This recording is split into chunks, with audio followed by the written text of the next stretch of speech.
FM, haunted by Airtel.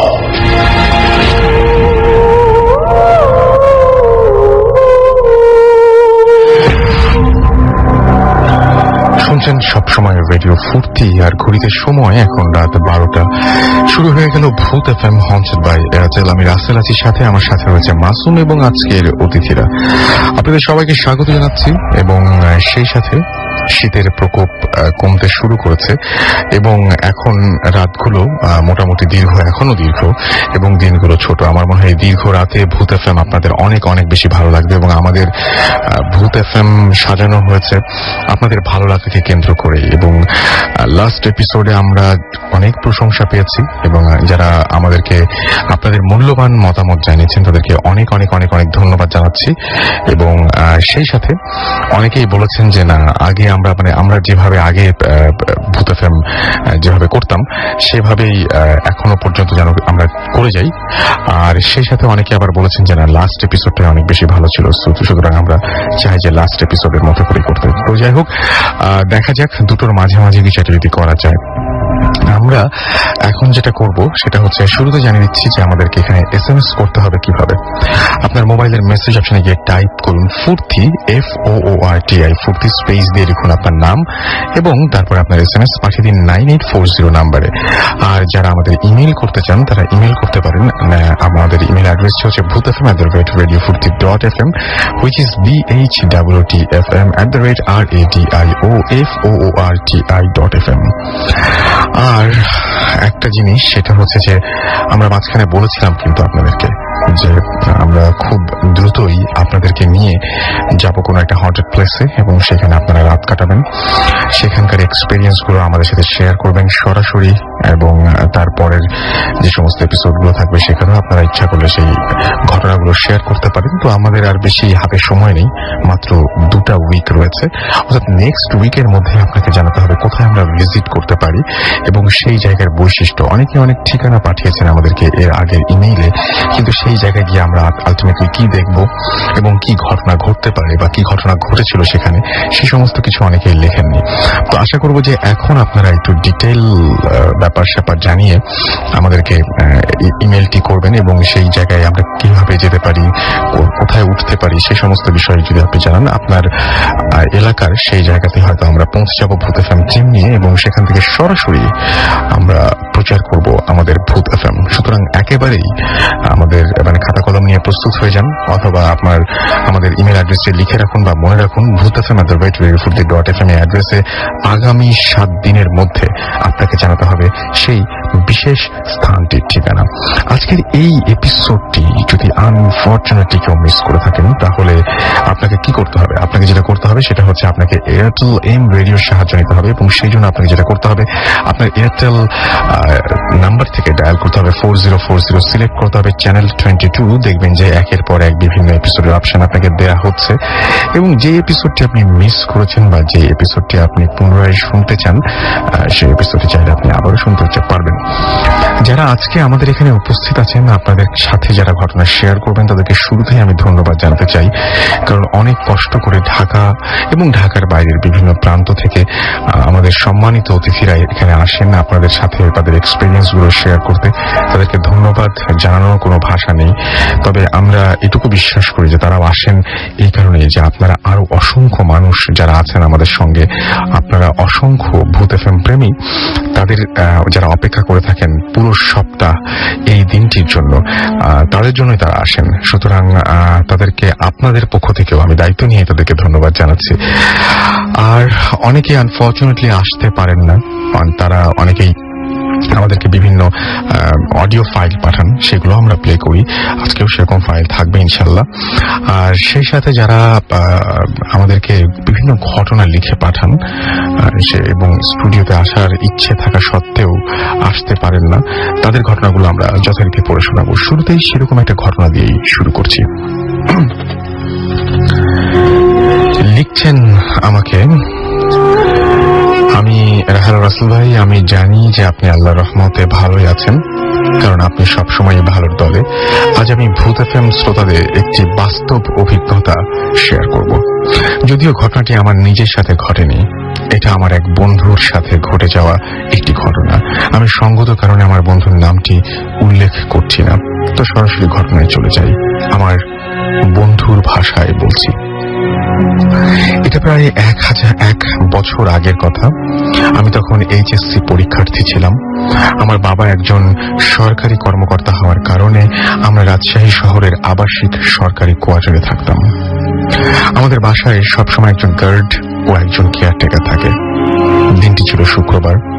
সেদিন আমার বাবা বাড়িতে ছিলেন না, কোনো কারণে গার্ড ও কেয়ারটেকার ছুটি নিয়েছিল। বাসায় ছিলাম শুধু আমি আর আমার মা। বাড়ির কম্পাউন্ডটা বেশ বড় ছিল বলে ও সেদিন তেমন কেউ না থাকার কারণে সন্ধ্যার পর থেকে সবকিছু কেমন যেন থমথমে ছিল। রাতের খাবার শেষ করে আমি একটু তাড়াতাড়ি ঘুমোতে গিয়েছিলাম। ঘুমের মধ্যে আমি স্বপ্নে দেখতে পাই যে একজন বৃদ্ধ লোক, সাদা পাঞ্জাবি পরা, বেশ লম্বা, আমাকে ঠিক বিছানা থেকে কোলে তুলে নিয়েছে। ঠিক মানুষ যেমন সদ্য নবজাতককে কোলে তুলে নেয়। সেই মুহূর্তে আমার ঘুম ভেঙে যায়।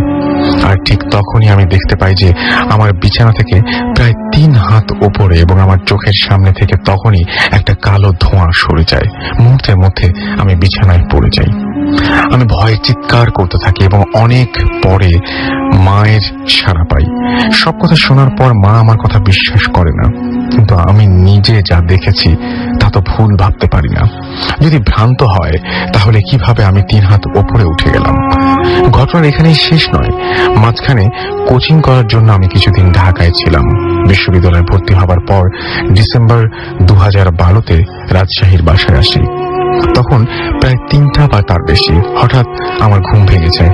আমি তখনই দেখতে পাই যে আমার পাশে একটি বাচ্চা শুয়ে আছে এবং খুব অদ্ভুত ভাবে আমার দিকে তাকিয়ে আছে, যেন সে আমাকে কিছু বলতে চায়। ভয় আমি চোখ বন্ধ করে ফেলি। চোখ খুলে দেখি কেউ আমার পাশে নেই। ঠিক এর পরের দিন ফজরের আজানের সময় ঠিক কিছু আগে আমার ঘুম ভেঙে যায়। আমি দেখতে পাই যে আমার বাবা মেঝেতে নামাজ পড়ছেন। প্রথমে ঘুমের ঘোরে বিষয়টিকে তেমন গুরুত্ব না দিয়ে অন্য পাশে ঘুরে ঘুমোতে যাই। ঠিক তখনই আমার মনে পড়ে যায় বাবা তো বাসায় নেই, তিনি তো অফিসের কাছে বগুড়া গেছেন। তাহলে নামাজ পড়ছে কে? ভয়ে আমি ঘুরে তাকাতে সাহস পেলাম না। কিছু পরে সাহস নিয়ে ঘুরে দেখি সেখানে কেউ নেই। আমি একটা বিষয় এখনো বুঝতে পারছি না, কেন আমার সাথে এসব ঘটছে। এই ছিল আমার বন্ধুর অভিজ্ঞতা। যদি ভালো লাগে পড়ে শোনাবেন। আমাদেরকে এই ইমেইলটি করেছেন তনজিম মাহফুজ আবির, রাজশাহী থেকে। এই ছিল ঘটনা এবং এর মধ্যে আমাদের কাছে বেশ কিছু SMS চলে এসছে। আমাকে দেখতে পাচ্ছি যে লিখেছেন মাহাদি হাসান প্রীতম এবং রিয়ান হাসান রূপম, নারায়ণগঞ্জ তাল্লা থেকে। এবং তিনি বলছেন আমি এবং আমার ছোট ভাই আমরা দুজন ভূত FM এর ফ্যান। আমরা ভূত FM খুব লাইক করি এবং এই মুহূর্তে আমরা ভূত FM শুনছি। থ্যাঙ্কস আমাদের সঙ্গে থাকার জন্য। এছাড়াও দেখতে পাচ্ছি আলামিন আমাদেরকে নারায়ণগঞ্জ থেকে লিখেছেন এবং তার প্রথম SMS মিরাজ আমাদেরকে লিখেছেন বেডি রোড থেকে এবং তিনি বলছেন যে আমি তেঁতুল গাছের নিচে বসে ভূত FM শুনছেন। সম্ভবত আমি SMS-টি চলে গেল, পুরোপুরি পড়তে পারলাম না। মিঠুন আমাদেরকে SMS করেছেন আমাদেরকে সাগর নেত্রকোনা থেকে। আমাদেরকে এছাড়াও সাইফুল SMS করেছেন উত্তরা থেকে এবং তিনি ভূত FM প্রোগ্রামটি প্রচার করছি আমরা, এই জন্য আমাদেরকে থ্যাঙ্কস জানিয়েছেন। রাকিন আমাদেরকে AIUB থেকে SMS করেছেন। শহীদুল ইসলাম শান নেত্রকোনা থেকে আমাদের SMS করেছেন এবং তার শহীদুল শান এবং তার 2 ক্লোজ ফ্রেন্ড মিলে স্যারের বাসায় অধীর আগ্রহে ভূত FM শুনছেন। রোহান রাজশাহী থেকে SMS করেছেন। আমাদেরকে SMS করেছেন জাকিয়া হোসেন রিপা। এছাড়াও রিঙ্কু আমাদের SMS করেছেন। শরীফ SMS করেছেন অনিন্দ। SMS করেছেন আমাদেরকে শোয়েব ইব্রাহিমপুর থেকে। গত সপ্তাহে একটা ডিমান্ড ছিল, আপনারা যদি এখনো সেই ডিমান্ডটা যদি সবাই একসাথে জানান তাহলে হয়তো সেটা হতে পারে। অনেকে বলছিলেন যে SMS না পড়তে, তো আপনারা কি বলেন? অনেকে হয়তো সেটাতে বেশ মনক্ষুণ্ণ হবেন। যাই হোক, আমরা চলে যাব ঘটনায় এবং আমাদের প্রথম অতিথির কাছে। আমরা শুরুতে জানতে চাইবো তার নাম এবং আপনি কোথা থেকে এসেছেন, আপনার পরিচয়টা আপনি একটু প্লিজ আমাদের সবার সাথে শেয়ার করবেন? আমার সবার কাছে আমার শুভেচ্ছা। আমি নাইমুল, আমার বাসা, আমি বাড়িধারায় থাকি। আর বেসিক্যালি আজকে আমি যে ঘটনাটা সবার সাথে শেয়ার করতে এসেছি, এটা প্রায় 1979 সালের ঘটনা, অনেক আগে, এবং এটা মতিঝিল কলোনি, আমি যেখানে বড় হয়েছি। আচ্ছা। আর ঘটনাটা বিবরণটা দেওয়ার আগে আমি একটু আমি অডিয়েন্সের সাথে শেয়ার করতে চাই যে মতিঝিল কলোনি যারা দেখেননি, তখনকার সময় 79 সালে তখনকার সময় স্ট্রিট লাইট বলতে তা খুব একটা ছিল না, এবং একটু অন্ধকার, সন্ধ্যা হলেই অন্ধকার হয়ে যেত। আর সিঁড়িতে লাইট থাকাটা সরকারি বাসা যেরকম দেখতে এখনো অনেক সময় সেটাও দেখায়, সেই পিকচারটাকে এখন অনেক হয়তো ইমপ্রুভ করেছে। তো তখনকার দিনে তো মাত্র স্বাধীনতার পরে, তো লাইট বলতে খুব একটা আলো পাওয়া যেত না, দেখা যেত না। বাইরে গেলে অন্ধকার অন্ধকার থাকতো, এবং একটা বিল্ডিং এর থেকে আরেকটা বিল্ডিং এর দূরত্ব বেশ দূরে দূরে, কাছাকাছি না। আজকাল যেমন দেখা যায় যে একটা পাশে আরেকটা লাগা লাগে। তো সিচুয়েশনটা এরকম। তো যেদিন ঘটনাটা ঘটে, তার আসল ঘটনাটা আমি পরে বলবো, কিন্তু যেদিন ঘটনাটা আমি নিজের চোখে দেখলাম সেটা হলো প্রায় সন্ধ্যাবেলা আমাদের বাসায় আমার এক মামা এসেছিল বেড়াতে। তো ওনাদেরকে আমি দোতলায় থাকতাম, আমরা যে বিল্ডিং এ, ওনাদেরকে বিদায় দেওয়ার জন্য আমরা সন্ধ্যার দিকে হেঁটে হেঁটে আমাদের মতিঝিল কলোনির যে মেইন গেট, সেই গেটে পৌঁছে দেওয়ার, রিক্সায় উঠাই দেওয়ার আগ পর্যন্ত আমরা হেঁটে হেঁটে ওনাকে পৌঁছে দিলাম। ওনারা রিক্সায় দিয়ে চলে যাবে, ঠিক এই সময় হঠাৎ পিছন থেকে একটা আওয়াজ, খালাম্মা খালাম্মা তাড়াতাড়ি আসে, বাঁচাও বাঁচাও, এরকম একটা আওয়াজ। তো আওয়াজটা ছিল হলো জিনার ঘটনা, ওনারই ইমিডিয়েটলি ছোট বোন। উনি এসে আমাদের কাছে এসে, আমার আম্মার কাছে এসে খুব জোর গলায় বলতেছিল যে হেল্প করেন। আমরা জিজ্ঞেস করলাম যে কি হয়েছে, বললো যে নাহিদ আপাকে সমস্যা হঠাৎ স্ট্রেঞ্জ অ্যাক্ট করছে, এবং ওনাকে পাগল পাগল পাগল পাগল এরকম করে চিল্লাচ্ছে। আমরা জিনিসটা না বুঝতে পারে তাকে বললাম যে কি হয়েছে, তাড়াতাড়ি বাসায় আসে। আমরা দোতলায়, ওনারা আমাদের যে পাশের বাড়িতে থাকতো, দোতলায় দৌড়ে গেলাম। তো গিয়ে আমরা সবাই যাচ্ছিলাম। তো আমি ছোট ছিলাম তখন, বোধহয় আমি ক্লাস 4-5 এরকম পড়ি। তো সিঁড়িতে উঠেই পাশের বাড়ি একদম কোনায় বেডরুমে গিয়ে দেখি যে নাহিদ আপা, সবসময় দেখে আসছে, সবসময় উঠা বসা ছিল যেহেতু পাশের বাড়ি, দেখি বিছানার উপরে শোয়া, এবং তার বড় বোন এবং তার ইমিডিয়েট বড় বোন, 2 বোন, ডোরা আপা, বেবি আপা, তাকে ঝাড়ু দিয়ে পিটাচ্ছে, এবং নাহিদ আপার গলা, পুরুষের গলা, কথা বলতেছে। ভয়ঙ্কর ভয়ঙ্কর, সেই দৃশ্যটা, তার চোখের দিকে যখন তাকালাম, তার চোখের যে কালো মণিটা, সেই মণিটা দেখা যাচ্ছে না, শুধু সাদা অংশটা দেখা যাচ্ছে, এবং চারদিকে তাকাচ্ছে, ভয়ঙ্কর একটা পিকচার। সেটা দেখে আমরা বুঝতে পারলাম যে এটা একটা স্ট্রেঞ্জ কিছু হয়েছে, এবং তাকে ওই মুহূর্তে কিছু একটা করা দরকার। তো ওই মুহূর্তে, তখনকার দিনে ওই কিছুই করা ছিল না। সবাই ওই আশেপাশে যারা ছিল সবাই একটার পর একটা আসতে থাকলো নাহিদ আপাকে দেখার জন্য, এবং আস্তে আস্তে ভিড় হতে থাকলো। তো যাই হোক, এই ঘটনাটা তো রাত্রে পুরাটুক জাগলো, আমরা তো রাত্রেবেলা ঘুমাতে পারলাম না। পরে ওই নাহিদ আপার ছোট ভাই তৌসিফ আমার বেস্ট ফ্রেন্ড ছিল, যেহেতু পাশাপাশি ছিলাম, তো ওর কাছ থেকে শোনা আর কি বেসিক্যালি। এবং পরে আমরা জানতে পারলাম আর কি যে হুজুর আসলো। হুজুর তো ওনার যে ট্যাকটিক্স, ওই যে মরিচ পুরা দিয়ে ফেনি আঙ্গুলে ধরে জিজ্ঞেস যা করে, জিন সবই বলে দেয় কিভাবে। তো ওই ঘটনাটা যেভাবে বলেছিল, এবং আমার শোনা যে উনি ম্যাট্রিক পরীক্ষা, তখন ওনার ম্যাট্রিক পরীক্ষা কিছুদিন পরে, বোধহয় মাসখানিক পরে ম্যাট্রিক পরীক্ষা, উনি প্রতিদিন রাত্রেবেলা পড়তেন, রাত জেগে পড়তেন। তখন ওদের একটা প্র্যাকটিস ছিল যে অনেকেই রাত জেগে পড়তো। উনি ওনার বোন ইমিডিয়েটলি ডোরা আপা একসাথে রাত্রে ড্রয়িং রুমে দুজন দুটো আলাদা টেবিলে বসে পড়তো। উনি যেখানে বসতেন ঠিক তার অপোজিটে ওনাদের রান্নাঘরের পাশেই একটা বাথরুম ছিল। আর বুঝলেন তো আগেই বলে নিয়েছে যে সরকারি বাড়ি, তো সরকারি বাড়িগুলিতে তখনকার দিনে একটা বাল্বের জন্য রেকুইজিশন দিলে হয়তো অনেক সময় লাগতো। তো অন্ধকার ছিল বাথরুমটা, সবসময় অন্ধকার থাকতো। তো উনি রাতে যখন পড়তো, একদিন প্রথম দিন হঠাৎ দেখে যে সাদা কি জানি একটা বারবার ওনার ওই অন্ধকারের বাথরুমের ওই সামনে দরজার অপোজিটে নড়ছে। তো ওনার চোখ একটু পরপর ওইটার উপরেই পড়ে। উনি খুব একটা নজর গুরুত্ব দেয়নি। এরপরে পরের দিন একই ঘটনা ঘটে। তো যখন ঘটে তখন উনি দেখতে পায় এই পরের দিন একজন সাদা শাড়ি পরা হেঁটে যাচ্ছে। তখন উনি নাহিদ আপা ওনার বড় বোন ডোরা আপাকে পাশে পড়ছিল যে আম্মাকে ঘুম থেকে উঠছে নাকি। তো ডোরা আপা বলছে কই না তো, ওটা তো প্রশ্নই উঠে না। তো রাতে বেলা উঠলে আম্মা আমাদেরকে তো ডাকবে একবার, আম্মা উঠবে কেন, উঠলে আমাদের ঘুমে তো আসবে। তো ও বললো যে তাই তো, কেন? তো সে জিনিসটা হয়তো ভাবলো যে না না মনে হলো কাউকে দেখলাম। এই জিনিসটা ওরকম চলে গেল ওই দিন।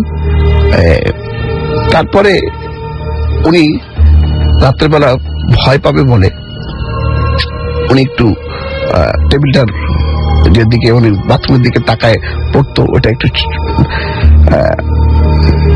চেঞ্জ করেছে সাইড। তারপরে কয়েকদিন ধরে আর যেহেতু ওনার চোখটা ওই অন্ধকারের দিকে থাকতো না সেহেতু ওটা দেখতো না।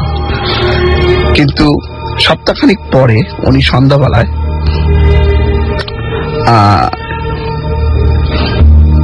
বিকালবেলা ওই তেলে পাকা পিঠা, তেলে ভাজা পিঠা বানিয়ে চুল ছাড়া ছিল অবস্থায়। অনেকে গ্রাম বাড়িতে অনেকে বলে যে মেয়েদের সন্ধ্যাবেলা চুল ছাড়া রাখতে নেই, এটা বলে থাকে অনেকে। তো ওনার চুল ছাড়া ছিল এবং তেলে ভাজা পিঠা খেয়ে ওই বাথরুম দিয়ে অন্ধকারে করিডরে বাথরুম দিয়ে আসছিলেন। এসে উনি যাচ্ছিল যখন, তখন দেখে যে হঠাৎ একজন কালো পাড়ালা সাদা শাড়ি পা একটা মহিলা ওই ভিতর থেকে বের হয়ে এসে ওনাকে মানে ওনার কাছে আসতেছে এবং ওই মুহূর্তে উনি ফেইন্ট হয়ে ওই বাথরুমের সামনে পড়ে যায়। আচ্ছা, এটা ছিল মূল ওই ঘটনা যখন উনি বলছিল, যখন হুজুর যখন ওনাকে এই ঘটনাগুলি বলে। এই ছিল আপনার ঘটনা, এটা ছিল মূল। ওকে, এটা হচ্ছে মূল ঘটনা ছিল। আমরা পরবর্তীতে আবার আপনার কাছে আসবো আপনার সেকেন্ড ঘটনা নিয়ে। তার আগে আমরা আরেকজন আছেন আমাদের সাথে, সোহানুর রহমান, আমরা তার কাছে যাব এবং তার ঘটনাটি আমরা শুনবো। ইন দ্য মিন টাইম আমাদের কাছে বেশ কিছু SMS এসছে, সেই SMS গুলো আমি পড়ে ফেলতে চাই। নিবাস আমাদের SMS করেছেন কিশোরগঞ্জ থেকে। রাজু আমাদের SMS করেছেন এবং তিনি বলছেন যে আজকের ভূত ফিল্মটা খুব জটিল লাগছে। তিনি তার ওয়াইফ আফসানা দুজন মিলে খুব মনোযোগ দিয়ে আজকের ভূত ফিল্ম শুনছেন। কাইয়ুম আমাদের SMS করেছেন গাজীপুর পুলিশ লাইন থেকে এবং তিনি অভিযোগ করছেন তার SMS কেন পড়া হয় না। তার SMS কিন্তু আমি পড়ে ফেললাম। সাগর নেত্রকোনা থেকে SMS করেছেন এবং তিনি বলছেন আমিও ভালোর দলে, আর থ্যাংকস ভাইয়া SMS-টি পড়ার জন্য। সুপ্ত ময়মনসিং থেকে আমাদের SMS করেছেন এবং তিনি এছাড়া আমাদেরকে রাব্বি SMS করেছেন, রাব্বি মৃধা আমাদের SMS করেছেন। আমাদেরকে SMS করেছেন মিল্টন নরসিংদী থেকে। এছাড়াও আমাদেরকে মাসুদ পারভেজ চট্টগ্রাম থেকে SMS করেছেন এবং তিনি বলছেন যে ভূত FM অসম শো। এবং তিনি বলছেন যে তিনি বাবু ভাইকে মিস করছেন আর মাসুম ভাইকে থ্যাঙ্কস জানিয়েছেন। মাসুম ভাই পক্ষ থেকে আমি বলছি যে you are most welcome. Shahed, Tanvir, Jenny, Rajib আমাদের ফার্মগেট থেকে এসএমএস করছেন। তারা লাইট বন্ধ করে তারা একসাথে বন্ধুদের সাথে ভূত এফএম শুনছেন। সাজ্জাদ পাভেল বরিশাল থেকে আমাদের এসএমএস করেছেন এবং তিনি বলছেন তিনিও আমাদের সাথে আছেন। রাজ আমাদের ওয়ারি থেকে এসএমএস করেছেন, আমাদেরকে এসএমএস করেছেন। ফরহাদ এসএমএস করেছেন। দীপু, মাসুদ পারভেজ চট্টগ্রাম থেকে, আবারও ইনজামুল হক বর্ষা ময়মনসিং থেকে, দুলা আজিমপুর, আঞ্জুমান গাজীপুর, এছাড়াও আশা আমাদের এসএমএস করেছেন আমাদেরকে। আবির ময়মনসিং থেকে, সীমানা বাসাবো থেকে, সুব্রত আমাদের এসএমএস করছেন ভোলা থেকে, ইমু মিরপুর 1 থেকে, ওলি আমাদেরকে এসএমএস করছেন আমাদেরকে মঞ্জিল, এছাড়াও আশফাক আমিন এসএমএস করেছেন আমাদেরকে মিরপুর 10 থেকে, ফয়সাল উসমানী আমাদের এসএমএস করেছেন মিরপুর থেকে, ফিয়া, আহিন, আফিয়া, জাকি, তারা সবাই ভূত এফএম অনেক বেশি লাভ করেন সেটা জানিয়েছেন। এছাড়াও আমাদেরকে এসএমএস করেছেন নাভিদ, এসএমএস করেছেন নিকি, মুনিয়া, মাসুদ পারভেজ, আবারও মাহি, এছাড়াও আরো অনেকে। তো আপনি যদি আমাদের এসএমএস করতে চান তাহলে যেটা করতে হবে, মোবাইলের মেসেজ অপশনে গিয়ে টাইপ করতে হবে ফুর্তি, FOORTI ফুর্তি, স্পেস দিয়ে আপনার নাম, স্পেস দিয়ে আপনার মেসেজ পাঠিয়ে দিতে হবে 9840 নাম্বারে। চলে যাচ্ছে আমরা সোহানের কাছে। রাসেল ভাই, আমি এখন যে ঘটনা বলবো সেটা বেশ কয়েকদিন আগে আমি নোয়াখালী ঘুরতে যাই, তো সেখান থেকে ঘটনাটা আমার কালেক্ট করা। তো নোয়াখালী যাওয়ার পর আমার একজনের সাথে পরিচয় হয়। তো ঘটনাটা মূলত আমি তার নামটা গোপন রাখছি। তো তার মানে এটা সোহানুর রহমান অনন্ত আপনার নিজের ঘটনা না, এটা অন্য কারো যার নামটা আপনি ওকে ফাইন। তো আমি যার ঘটনাটা বলবো তিনি লাস্ট গোসল করাতেন। আচ্ছা, মূলত রাসেল ভাই গ্রাম অঞ্চলে লাস্ট গোসল যিনি করান তিনি কিন্তু রাত দিন কোনো ভেদাভেদ নাই, তিনি সবসময় লাস্ট গোসল করান। তো তিনি কোনো একদিন তাদের গ্রামে একটা ছেলে সুইসাইড করে, অর্থাৎ গলায় ফাঁস দিয়ে মারা যায়। তো মূলত নানান ঝামেলার কারণে সন্ধ্যা পার হয়ে যায়। তো পার হয়ে যাওয়ার পর 7টা কি 8টার দিকে লাস্ট গোসল করাতে হবে, তো তাকে খবর দেওয়া হয়। তো তিনি আসেন এবং এসে সব ঠিকঠাক করেন, পানি আনেন, সবকিছু এনে চতুর্দিকে কাপড় দিয়ে ঢেকে মূলত লাশটাকে রেখে সবাই দূরে চলে যায়। তো তিনি লাশটাকে গোসল করাবেন। তো রাসেল ভাই, গলায় ফাঁস দিয়ে যারা মরে তাদের কিন্তু একটু দেখতে একটু অন্যরকম লাগে, অর্থাৎ তাদের চোখগুলো উল্টে সাদা হয়ে যায়, তাদের জিহ্বাটা অনেকটা বের হয়ে যায়, কিন্তু এমনিতেই দেখতে খুব ভয়ানক লাগে। তো তিনি যখন লাশটাকে গোসল করাবেন ঠিক তখন দেখলেন যে লাশটা চোখটা উল্টানো, অর্থাৎ চোখের পাপড়ি খোলা, চোখটা উল্টানো, খুব বড় বড় চোখ করে তাকিয়ে আছে। তো তিনি করলেন কি, হাত দিয়ে চোখের পাপড়ি দুটো বন্ধ করে দিয়ে যতদিন তার কাজ তিনি করতেছেন। তো তিনি যখন নাকি পাটা ওয়াশ করতেছেন হঠাৎ তার চোখগুলো আবার সেই মুখের দিকে, তো মুখের দিকে চোখ দিয়ে তিনি একটা জিনিস থেকে শিউরে উঠলেন যে হঠাৎ চোখের পাপড়ি দুটো আবার মিলে গেল, অর্থাৎ ঠিক আগের মতো চোখ দুটো দেখা যাচ্ছে। তো এবার তিনি কিছুটা ভয় পেয়ে গেলেন। ভয় পেয়ে গিয়ে তিনি আবার গিয়ে চোখের পাপড়ি দুটো বন্ধ করে দিলেন। ঠিক আছে, সেম আবার একই রকম ঘটনা, কিছুক্ষণ পর আবার চোখ দুটো খুলে যায়। তো তিনি বেশ ভয় পান, ভয়ে তিনি লাশটাকে ওয়াশ করেন। ওয়াশ করার পর যথারীতি সেটাকে জানাজার পর সেটাকে দাফন করা হয়। তো যাক, দাফন করতে করতে রাসেল ভাই প্রায় রাত 9টা কি 10টার মতো বেজে যায়। তো সাধারণত গ্রাম অঞ্চলে কিন্তু রাত 9টা কি 10টা কিন্তু অনেক রাত। তো রাসেল ভাই তার বাড়িটি ছিল মেন রাস্তা থেকে অনেক ভিতরে, অর্থাৎ দুপাশে গাছপালা, অনেক মানে একটু জঙ্গলের মতো পড়তো আর কি। তো তার যে বাড়িটা, সে বাড়িটা অনেক পুরনো একটি বাড়ি, সে বাড়িটা তিনি ভেঙে নতুন করে বিল্ডিং করেছে আর কি। তো যাক, তিনি যখন সেই জঙ্গলের ভিতর দিয়ে একলা যাচ্ছিলেন হঠাৎ তার মনে হলো পেছন থেকে ধুপ ধুপ শব্দ করে কি একজন হেঁটে আসছে। তো তিনি সে শব্দ শুনে দাঁড়িয়ে গেলেন, দাঁড়িয়ে গিয়ে পেছনের লাইট মারলেন। অনেক দূর পর্যন্ত রাসেল ভাই দেখা যায়, তিনি যতদূর পর্যন্ত দেখলেন যে কাউকে দেখা যাচ্ছে না, তিনি আবার হাঁটছেন, আবার সেই ধুপ ধুপ একটা শব্দ। তো তিনি এবার কিছুটা ভয় পেলেন, ভয় পেয়ে খুব দ্রুত তার বাসায় চলে গেলেন। আর যথারীতি তিনি খাওয়া দাওয়া করে তিনি শুয়ে পড়লেন। ঠিক রাতের কোন একটা টাইমে তার ঘুম হয়ে গেল একটা শব্দ শুনে, অর্থাৎ কেউ কুয়ো থেকে পানি তুলছে। আর আসলে একটা কথা বলে রাখা হলো যে তার বাড়িতে, অর্থাৎ তার যে ফ্যামিলি মেম্বার তারা কেউ বাড়িতে ছিল না এবং আদার্স কারো থাকার কথাও না সে বাড়িতে, তিনি ছাড়া। তো কুয়ো থেকে পানি তোলার শব্দ শুনে তিনি বেশ চমকে যান, কারণ তার বাড়িতে একটি কুয়ো আছে কিন্তু সেটা পরিত্যক্ত। অর্থাৎ অনেক আগে একটা কুয়ো ছিল, সেটা এখন পরিত্যক্ত, তার ভিতরে কোনো পানি নেই। তো তিনি মশারি থেকে বের হন, বের হয়ে দরজা খুলে বাইরে যান এবং এক পা দুপা করে কুয়োর কাছে যান। তিনি গিয়ে দেখলেন যে কুয়োর কাছে কিছুই নেই, অর্থাৎ পুরোটা চতুর্দিকে অন্ধকার, অর্থাৎ কুয়োর ভিতরে পানি নেই এবং পানি তোলার যে শব্দটা ছিল এতক্ষণ সেটাও বন্ধ, আশেপাশে কেউ নেই। তো তিনি ভাবলেন তার মনের ভুল, তিনি হয়তো ঘুমের ঘরে ভুল শুনেছেন। তিনি আবার ব্যাক করলেন ঘরের দিকে। আসার সময় হঠাৎ তার মনে হলো যে তার মুখের উপর কিছু একটা পড়লো, অর্থাৎ তরল জাতীয় কিছু একটা পড়লো। তিনি তাড়াতাড়ি তার ঘরে ঢুকে গেলেন। ঠিক সেই সময় রাসেল ভাই তার যে ডাইনিং স্পেসটা, সেখান থেকে শব্দ আসলো, কিছু যেন একটা শব্দ আসলো। তো সেই শব্দটা শুনে তিনি এক পা দুপা করে সেদিকে এগিয়ে গেলেন। তার ডাইনিং এ ছিল খুব বড় একটা আয়না, অর্থাৎ অনেক বড়। এক পা দুপা করে সেদিকে এগিয়ে দেখলেন যে সে কেউ নেই। তো হঠাৎ তার চোখ চলে যায় আয়নার দিকে। আয়নার দিকে চোখ দিতে রাসেল ভাই তিনি যা দেখলেন, আসলে তা দেখার জন্য তিনি প্রস্তুত ছিলেন না। তিনি দেখলেন তার পেছনে, অর্থাৎ তার পেছনে ঠিক একটু আগে যাকে দাফন করে এসেছে, ঠিক সেই অর্থাৎ ডেড বডিটা, ঠিক সেই চোখ উল্টানো, চোখ সাদা অবস্থায়, জিবলা বেরিয়ে যাচ্ছে, অর্থাৎ তার পেছনে দাঁড়িয়ে কাপড় পরা। এই জিনিসটা দেখার পর রাসেল ভাই তিনি সেন্সেস হয়ে যান, প্রচন্ড ভয় পেয়ে তিনি সেন্সেস হয়ে যান।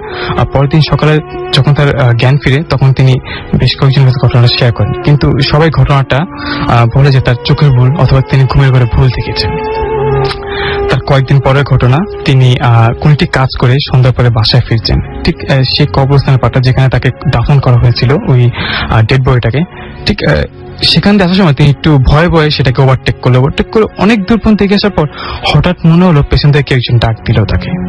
ডাক দেওয়ার পর তিনি পেছনে ফিরে তাকালেন। তিনি তাকিয়ে দেখলেন যে আসলে রাসেল ভাই যে ডেড বডিটাকে তিনি দাফন করেছিলেন, সেই ডেড বডিটা দাঁড়িয়ে আছে এবং এক পা দুপা করে তার দিকে এগিয়ে আসছে। এটা দেখার পর তিনি প্রচন্ড রকমের ভয় পায় এবং দৌড়ে তিনি বাড়ির কাছে এসে চিৎকার চেঁচামেচি শুরু করে। আশেপাশের লোকজন যারা ছিলেন তারা সবাই ছুটে আসে, এসে তার কাছে যেসব কিছু, কিন্তু তিনি ভয় কিছুই বলতে পারছিলেন না। তো তারপর তিনি শুধু আবল তাবল বলছিলেন, আবল তাবল বলছেন যে আসতেছে, ধরতেছে, এরকম সামথিং, এরকম কিছু কথা বলতেছিলেন। তো যাই হোক, এলাকার হুজুর যারা হুজুর ছিল, হুজুরকে আনা হলো। হুজুর এসে তাকে মোটামুটি পানি পড়ে এবং তাবিজ কবজ দিয়ে তাকে ঠিক করে। আসলে তিনি এখন ভালো আছেন। এরপর আর তিনি এরকম কিছু দেখেননি। আসলে এটাই ছিল আমার ঘটনা। ওকে, অনেক অনেক অনেক অনেক ধন্যবাদ আপনাকে। আর আমরা চলে যাব আমাদের পরবর্তী ঘটনায়, তবে তার আগে বেশ কিছু SMS রয়েছে আমার কাছে। ডিএমসি জনি চট্টগ্রাম কলোনি থেকে লিখেছেন যে তিনি এবং তার বন্ধু অঙ্কুর আর জুয়েল ভূত এফএম শুনছেন। হীরা রাজশাহী ইউনিভার্সিটি লিখেছেন, ভাইয়া ভূত এফএম শুনতে আমার খুব ভালো লাগছে, কিন্তু একা ঘরে ভয় লাগছে, কিন্তু মজাও পাচ্ছেন তিনি। মৃন্ময় আমাদের SMS করেছেন এবং বলছেন, রাসেল ভাই কেমন আছেন? আমি সবসময় ভালো থাকি এবং সবসময় ভালোর দলে। তিনি বলছেন, আমি লাইট জ্বালিয়ে আজকে ভূত এফএম শুনছি, খুব ভয় লাগছে, প্লিজ SMS-টা পড়বেন। আমি পড়ে ফেললাম। শশী কক্সবাজার থেকে SMS করেছেন, কক্সবাজার বিচে শুয়ে ফ্রেন্ডদের সাথে তিনি ভূত এফএম শুনছেন। মেহেদি এবং হ্যাপি খুব মজা করে ভূত এফএম শুনছেন। ইভা আমাদের SMS করেছেন এবং তিনি বলছেন যে আজকেও ভূত এফএম শুনতে ভালো লাগছে গতদিনের মতোই, আর SMS পড়াটা বন্ধ করবেন না প্লিজ। ওকে, আর তিনি বলছেন যে কাহিনীর ফাঁকে ফাঁকে SMS গুলো শুনতেও ভালো লাগে। পার্থ সরকার আমাদের SMS করেছেন রাজশাহী থেকে এবং তিনি বলছেন যে একা একা শুনছেন, একটু ভয় লাগছে, আর তিনি বলছেন যে তিনি কোন একজনকে খুব মিস করছেন। ওকে, আমরা এছাড়াও দেখতে পাচ্ছি যে সজীব আমাদের টাঙ্গাইল থেকে SMS করেছেন, আমাদেরকে SMS করেছেন। দেখতে পাচ্ছি সিমন বরিশাল থেকে, আসিফ নেহাল আমাদের SMS করেছেন মিলি ও তানজিল। এছাড়াও রাব্বি আমাদেরকে SMS করেছেন আদাত, আচ্ছা SMS করেছেন আমাদেরকে আনিকেত, SMS করেছেন ফারজানা, রাউন শরীফ সহ আরো অনেকে। আপনি যদি SMS করতে চান তাহলে মোবাইলের মেসেজ অপশনে গিয়ে টাইপ আমাদেরকে SMS করেছেন আদাত, আচ্ছা SMS করেছেন আমাদেরকে আনিকেত, SMS করেছেন ফারজানা, রাউন শরীফ সহ আরো অনেকে। আপনি যদি SMS করতে চান তাহলে মোবাইলের মেসেজ অপশনে গিয়ে টাইপ করুন ফুর্তি, FOORTI ফুর্তি, স্পেস দিয়ে আপনার নাম, স্পেস দিয়ে আপনার মেসেজ পাঠিয়ে দিন 9840 নাম্বারে। আমাদের ছোট্ট একটা ব্রেক নিতে হবে এবং ব্রেকের পরে আবারও আমরা ফিরে আসবো আপনাদের কাছে। সুতরাং আমাদের সঙ্গেই থাকুন, কোথাও যাবেন না। স্টে টিউনড টু ফুর্তি অ্যান্ড ডোন্ট স্টপ দ্য ফুর্তি।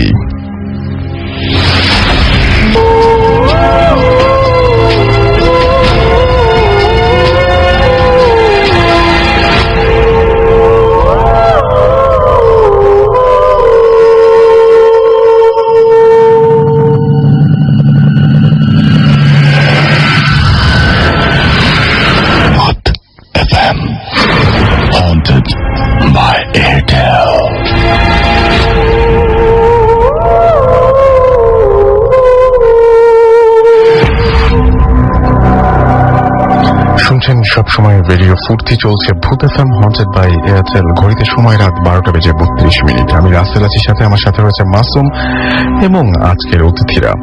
আরো একবার মনে করিয়ে দিতে চাই যে আর মাত্র 2 সপ্তাহ পরে আমরা আবারও ঢাকার বাইরে বা ঢাকার ভেতরে কোথাও যাচ্ছি, স্টুডিওতে নয়, একটা হন্টেড প্লেসে, যেখান থেকে আমরা আপনাদের নিয়ে যাব যেখানে, এবং সেখানে আপনারা এক্সপেরিয়েন্স করবেন, সারা রাত থাকবেন এবং দেখবেন যে কি ঘটে।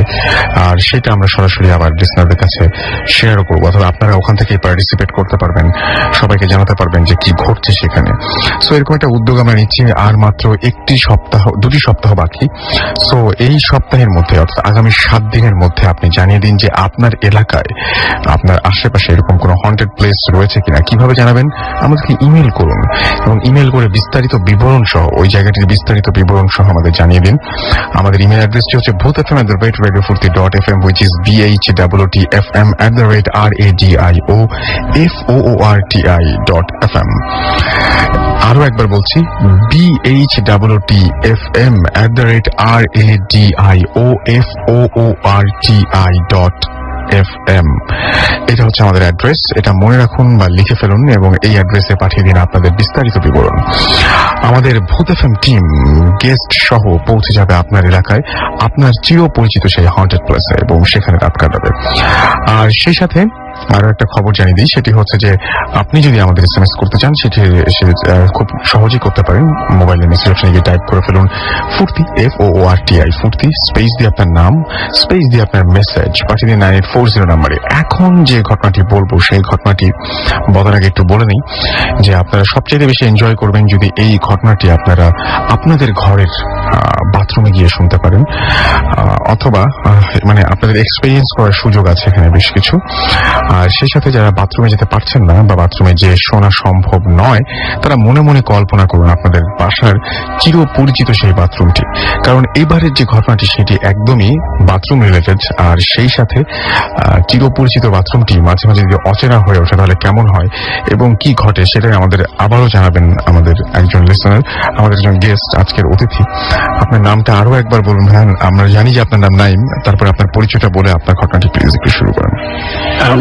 আমি নাইমুল হক। ধন্যবাদ। আমি বেসিক্যালি যে জায়গাটা থাকি, আমি বাড়িয়া এলাকায় থাকি, কিন্তু কোন জায়গায় এক্স্যাক্টলি থাকি সেটা আমি ডিসক্লোজ করছি না। তবে ঘটনাটা আমার নিজের ঘটে যাওয়া ঘটনা। কত বছর, প্রায় জুন, জুলাই, আগস্ট এই কোন একটা সময় থেকে শুরু হয়েছে। তো আমি যখন বাথরুম ইউজ করতে যাই, সবসময় ক্যাজুয়ালি একটা গন্ধ পেতাম।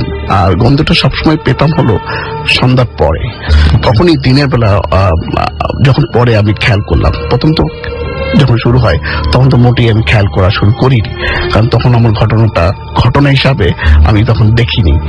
তো গন্ধ পেতাম, কিন্তু আমার বাথরুমের একটু বিবরণ এবং আমার এলাকার বিবরণটা দিয়ে নিই। আমার এলাকার আশেপাশে খুব একটা বিল্ডিং হয়নি, এখন বিল্ডিং হচ্ছে, কনস্ট্রাকশন। আর আমার 3 পাশে খালি, এক পাশে বাম পাশে একটা 9 তলা বিল্ডিং কনস্ট্রাকশন হয়ে পড়ে আছে অনেকদিন ধরেই। আর আমি যেই বিল্ডিং এ থাকি এটা 6 তলা, আমি 6 তলায় থাকি, এবং আমার নিচের তলা 3 তলা, 5 তলা, 4 তলা, এবং আমার পাশে আমি একটা ফ্ল্যাটের অর্ধেক ফ্ল্যাটে থাকি, আর একটা ফ্ল্যাট খালি। তো সুতরাং আমার নিচে উপরে সব জায়গায় খালি আর কি। আর আমার যে এলাকাটার 2 পাশেই 2টো মসজিদ আছে। আর আমি অনেক সময় একা একা থাকে, আমার ওয়াইফ যখন চলে যায় শ্বশুরবাড়ি, তখন একা একা আমি বাসায় বসে বসে লেখালেখি করি। তো যখন থেকে শুরু হয়েছে তখন আমি একটা গন্ধ পেতাম, সুগন্ধ, এবং পারফিউমটা অনেকেই হয়তো পরিচিত, আরমানি বলে একটা ব্র্যান্ড আছে, আপনারা জানেন। এই আরমানি পারফিউমের গন্ধ, এটা আমার নিজের বাসায় নেই, কিন্তু আমার বাবার বাসায় আছে পারফিউমটা। এইটার গন্ধ আমি একটা সময় পেতে পেতে এটা খুব strong, it's getting stronger and stronger. তো একটা সময় আমাকে স্ট্রাইক করলো যে এই গন্ধ কেন পাই। তখন আমি চিন্তা করলাম যে এই ঠিক কোমরের উপরে একটা র্যাক ছিল, আচ্ছা, সেই র্যাকের উপরে মাঝে মাঝে আমি কাপড় টাপড় খুলে, শার্ট বা গেঞ্জি খুলে রাখি। হয়তো ভাবতাম যে ওই গন্ধটা হয়তো ওইখান থেকে আসতো, কিন্তু আমার বাসা ওই পারফিউমের কোন ব্র্যান্ড আমার বাসায় নেই। তো ওইটা চিন্তা আমার চিন্তা আসতে হলো যে পারফিউমের গন্ধ বাথরুমে বেশি আসবে কেন। তো একটা পর্যায়ে আমি এই জিনিসটা লক্ষ্য করার জন্য আমি শার্ট প্যান্ট ওখানে রাখা বন্ধ করে দিলাম। আর বাথরুমে আমার অন্যান্য জিনিসও অনেক সময় অন্য জিনিস থেকেও পারফিউমের কাছাকাছি হয়তো গন্ধ আসতে পারে, যেরকম সাবান, টুথপেস্ট, এগুলো আমি মানে এক্সপেরিমেন্ট বেসিসের উপরে আমি সরিয়ে ফেললাম, যে কিছুদিন সরায় রাখি। আমি লক্ষ্য করলাম যে গন্ধ তারপরেও যত সন্ধ্যার পরে হলেই গন্ধটা গাঢ় হতে থাকতো, যত রাত যেত গাঢ় তত হতো। এক সময় আমি আমার ছেলে, আমার মা সাথে শেয়ার করলাম এবং তারা কেউ বিশ্বাস করতো না এরকম গন্ধ আসবে, হেসে উড়াই দিত যে এটা হতেই পারে না, তোমার মনের ভুল, মনের চিন্তা, পারফিউম দেখো তুমি শার্ট খুলে ঘরের থেকে তো আসতে পারে, দরজা খোলা থাকে। আমি যে না, দরজা তো খোলা থাকে না, আমি যখন বাথরুম ইউজ করি বাথরুমের দরজা বন্ধ। আর আমার বাথরুমের সাথে যে জানলাটা বেশ বড়, অনেক সময় বন্ধ থাকে, শীতকালে তো বন্ধ থাকি, আর গরমকালে মাঝে মাঝে বন্ধ করে রাখি। তো গন্ধটা আসার মানে চিন্তা করতাম সায়েন্টিফিক ভাবে যে কোনো না কোনো উপায়ে হয়তো গন্ধটা আসতে পারে, কিন্তু কোন রকম উপায় আমি দেখতাম না যে গন্ধ আসার কোনো সুযোগই নাই। কারণ আমার বেডরুম থেকে যে গন্ধগুলি আসবে, সে আমার নেক্সট যে ড্রেসিং টেবিল, এটা হলো অনেক দূরে। আর ড্রেসিং টেবিলে এই গন্ধের, স্পেসিফিকলি এই ব্র্যান্ডের যে গন্ধটা, এরকম আমার পুরো বাড়িতেই নেই। তো আমি, আমার ছেলে, আমার মা সবাই এগ্রি করলো কিনা গন্ধ পাচ্ছি। তারা সবাই বাথরুমে এসে চেক করেছেন? ওকে। একটা পর্যায়ে তারা মানে আমি সিরিয়াসলি নিয়েছি, কিন্তু অত সিরিয়াসলি নেইনি এটা হন্টেড হবে, ওই পর্যায়ে যায়নি। আমি স্টিল আমি এটাকে মানে এখনো জাজমেন্টে আনিনি যে এটা হতে কিছু হতে পারে। আচ্ছা, আমি এখনো বিশ্বাস করতাম, তখনও বিশ্বাস করতাম যে না, এটা মানে কিছু না কিছু সায়েন্টিফিক এক্সপ্লেনেশন আছে। তো একটা পর্যায়ে আমি একদিন গোসল করছিলাম রাত্রেবেলা, সন্ধ্যার দিকে, আর আমার বাথরুমের জানলাটা তো বন্ধ করে রাখতাম যাতে বাতাস না আসে, ঠান্ডা না লাগে, আর মেইন দরজা তো বন্ধ থাকবেই। টাওয়াল ঝুলানো ছিল আমার ওই র্যাকের থেকে, স্টেনলেস স্টিলের র্যাক। হঠাৎ আমি দেখতে পেলাম, লক্ষ্য করলাম যে টাওয়ালটা নড়ছে, বাতাসে যেরকম মিলে রাখলে নড়ে, কিন্তু পুরো বাথরুমের ভিতরটা কিন্তু বাতাস না আসার কোনো সুযোগই নাই, অ্যাবসলিউটলি নো। এবং এটা প্রথমে আমাকে স্ট্রাইক করছে, হয়তো আমি নড়াচড়া করতেছি, আমার গা মুভমেন্টের থেকে হয়তো হতে পারে, কিন্তু সেই মুভমেন্টের যে নড়াটা অনেক বেশি থাকছে। তখন আমি একটু মানে চিন্তা করলাম যে না, দিস ইজ সামথিং রং। তখন আমি কুইকলি তাড়াতাড়ি বেড়ে আমি ছেলের সাথে আবার শেয়ার করলাম, আর তখনও গন্ধটাও পাচ্ছিলাম। তো এটা ঘটনা চলছে, গন্ধ পাচ্ছি। একটা পর্যায়ে এসে আমি সবার সাথে শেয়ার করা শুরু করলাম। আমাদের বাসায় একটা গেস্টও এসেছিল এবং তাকেও আমি ঘটনাটা হাসির ছলে বলে খুব সিরিয়াসলি আমি পরীক্ষা করার জন্য দেখি উনি একেবারে নিউট্রাল পার্সন, বাড়িতে বেড়াতে আসছে, দেখি না ওনার বক্তব্যটা কি। উনিও গিয়ে দেখলেন যে নাইম ভাই, গন্ধ তো ঠিকই পাচ্ছি, আপনি এটা হাস্যকর কিছু না, আপনার বাথরুমের মধ্যে এমন কিছু নাই যে গন্ধ আসবে, এবং যতক্ষণ ছিলাম ততক্ষণ গন্ধই ছিল। তো যাই হোক, গন্ধ তো হচ্ছে প্রতিদিন। একদিন রাত্রিবেলা শুয়েছিলাম আমি আমার বেডরুমে, আমি আমার ছেলে, তো হঠাৎ রাত 3-4টার দিক সময়টা হবে, আমাকে হঠাৎ কে জানি চেপে ধরে, মানে মনে হচ্ছে যে আটকে রাখছে, এবং আমি কথা বলতে চাচ্ছি, আমি কিছু একটা ছুটে আসতে চাচ্ছি, কিন্তু আই এম স্টিল, একেবারে আমাকে ধরে বেঁধে রাখছে, এরকম একটা অবস্থায় আমি চোখ মেলে খুলে দেখছি যে অবস্থাটা এরকম, কিন্তু কিছুই করতে পারছি না। এটা খুব মানে it happen within a couple of seconds, 3 or 4 seconds। পাশেই ছেলে আমার ঘুমানো, তো আমি একটা জোরে আমি চেষ্টা করছি আমার ছেলেটাকে ডাকার জন্য বা ধরার জন্য রিচ করতে চাচ্ছি। যখনই ওর গায়ে হাত লাগলো তার কয়েক সেকেন্ডের মধ্যেই আমি রিলিভ হয়ে গেলাম এবং আমি বুঝতে পারলাম যে কিছু একটা আমাকে ধরার চেষ্টা করছিল। তো এই গেল হলো ওই দিনের ঘটনা। ওই দিন সকাল হলো, দুপুর হলো, আমি আমার ওই যে বললাম যে দুই পাশে আমাদের হুজুর, আমি দুইজনকে জানালাম, দুই মসজিদের যিনি মাননীয় ওনাদেরকে জানালাম এবং একজন খুব ইন্টারেস্ট নিয়ে আমার বাসায় বিকালে আসলো। ঠিক আমি ওনাদেরকে বললাম যে এটা মাগরিবের আগে কিন্তু গন্ধটা পাবেন না। তো ওনারা ঠিক মাগরিবের পরপরই, মাগরিবের কিছুদিন আগেই আসলো। তো বলে রাখি এখানে আরেকটা ঘটনা, ছোট্ট একটা ঘটনা, খুব ট্রিভিয়াল ব্যাপারটা কিন্তু রিলেটেড। উনি আসবে, আমি টেবিল, আমার বাসায় যে ডাইনিং টেবিলটা কাঁচের টেবিল, একটা ড্রাই মানে হালকা ভিজানো ড্রাই কাপড় দিয়ে টেবিলের উপরটা মুছছে। টেবিলটা কিন্তু কাঁচের।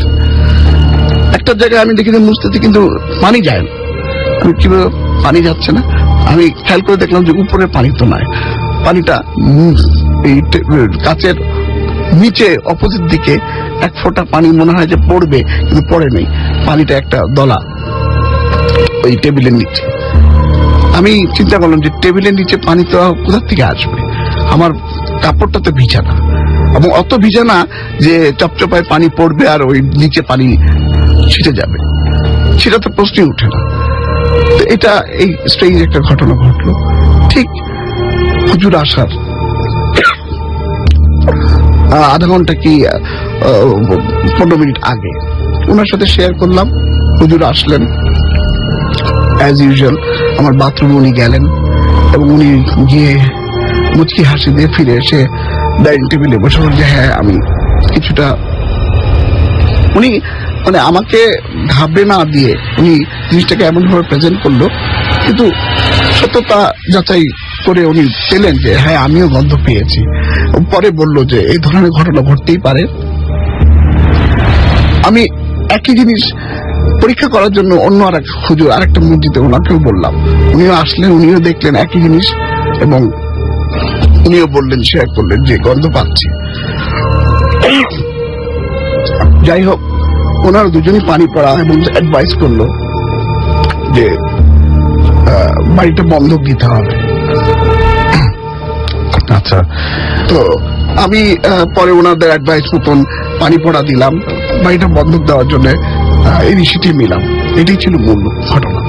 ওকে, তো মানে হুজুরা যখন এসেছিলেন, হুজুরা এসেও তারপর দেখতে পেলেন এবং তারা বললেন যে আসলেই মানে এরকম কিছু একটা ছিল ওইখানে, মানে এবং ওনারা নিজেরা যখন আসলেন তখন তারা নিজেরাও সেই অস্তিত্ব টের পেয়েছেন। তো আমি যে ঘটনাটা শুনছিলাম এবং তারপরে তো ওনারা যখন পানি পড়া দিয়েছিলেন, আপনি যেটা বলেছিলেন আর কি, যে তারপরে তো আর সেই ইয়েটা ছিল না, তারপরে তো মনে হয় সেই গন্ধটা ছিল না, তারপর আর সেই গন্ধটা ছিল না।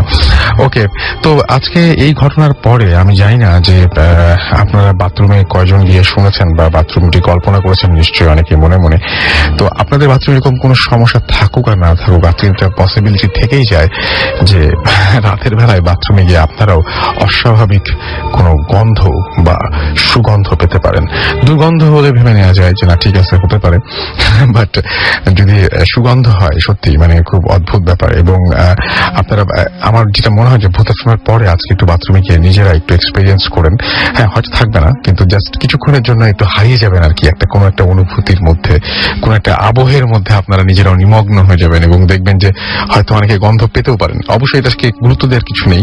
আপনি ভূতাশ্রম শুনেছেন, এরকম একটা জটিল ঘটনা শুনেছেন এবং তারপরে আপনার বাথরুমে এরকম একটা গন্ধের অস্তিত্ব থাকতেই পারে। সো এই ছিল আমাদের নাইম ভাইয়ের ঘটনা। আমরা পরবর্তী ঘটনায় যাব এবং পরবর্তী ঘটনা যাওয়ার আগে কিছু SMS পড়ে ফেলতে চাই আমরা। জুয়েল আনোয়ার আমাদের SMS করেছেন এবং আমাদের SMS করেছেন, দেখতে পাচ্ছি ডেঞ্জার ম্যান, তিনি ভূত এফএম শুনছেন। রিঙ্কো আমাদের SMS করেছেন এবং তিনি ময়মনসিংহ থেকে SMS-টি করেছেন। তাকবীর আমাদের SMS করেছেন ঢাকা থেকে।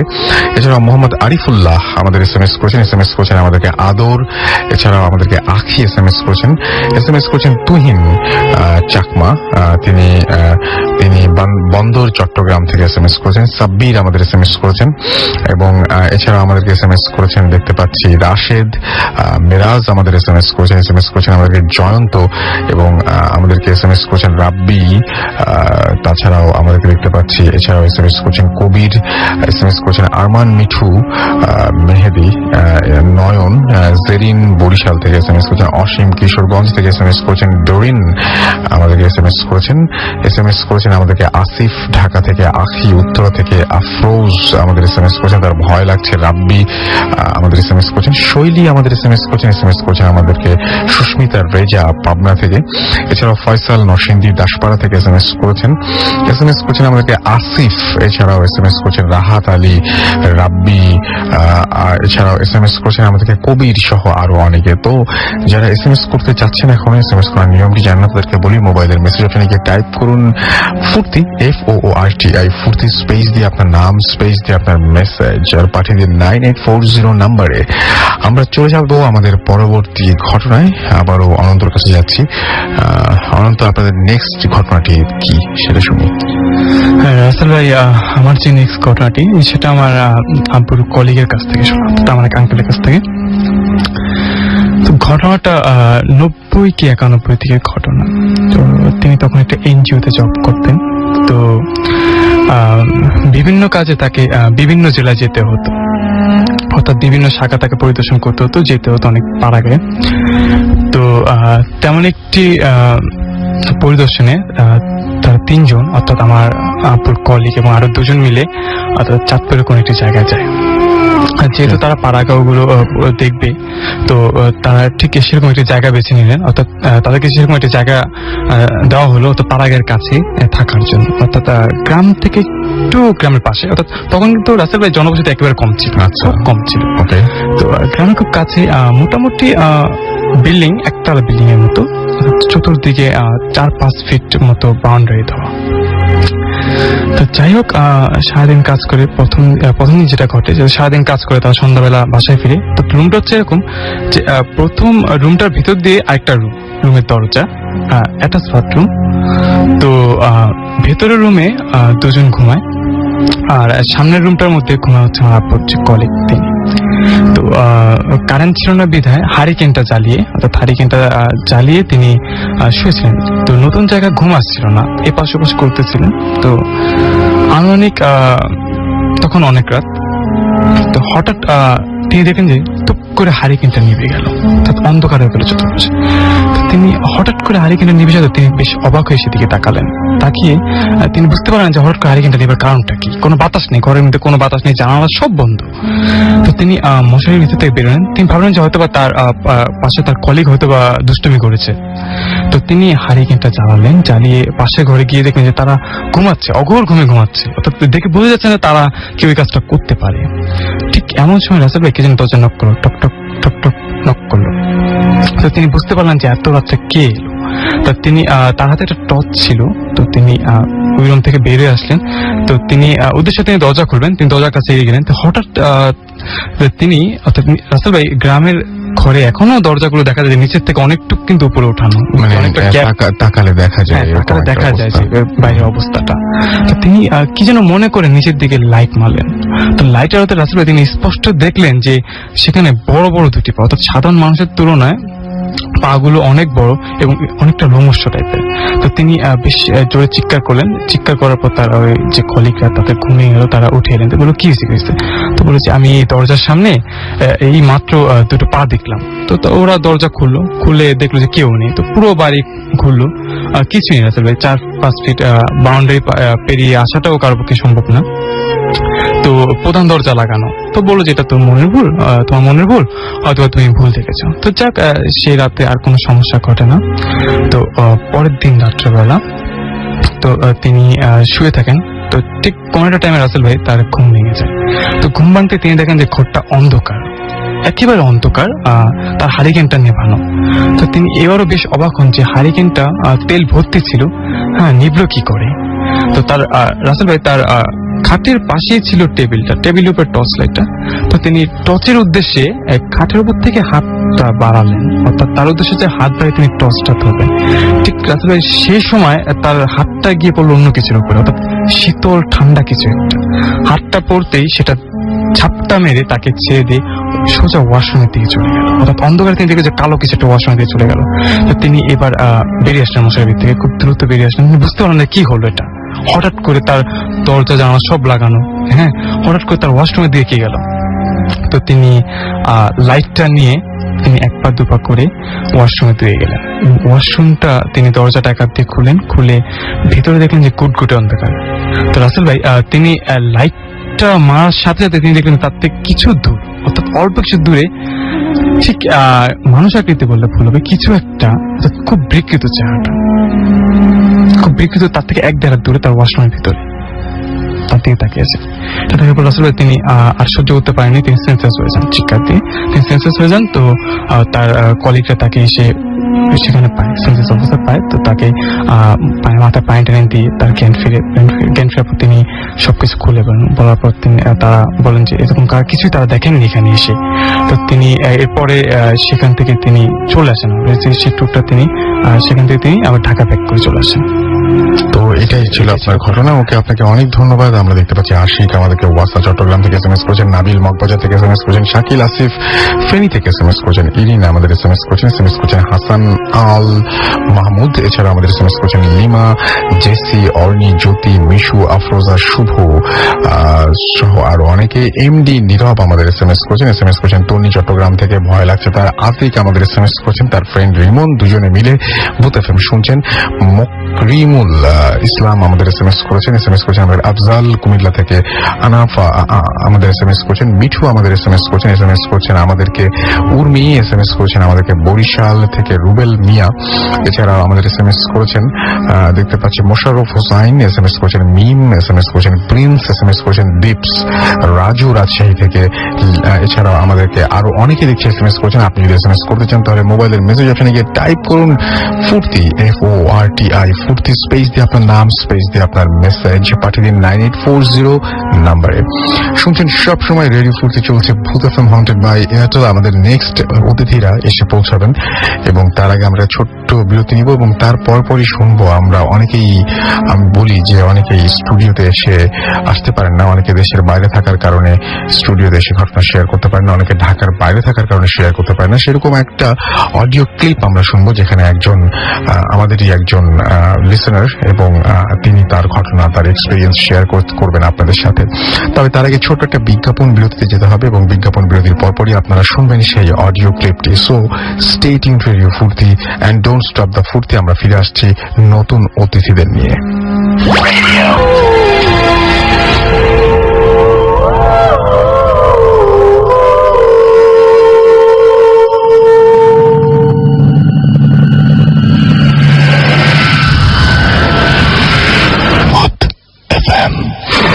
Haunted by Airtel.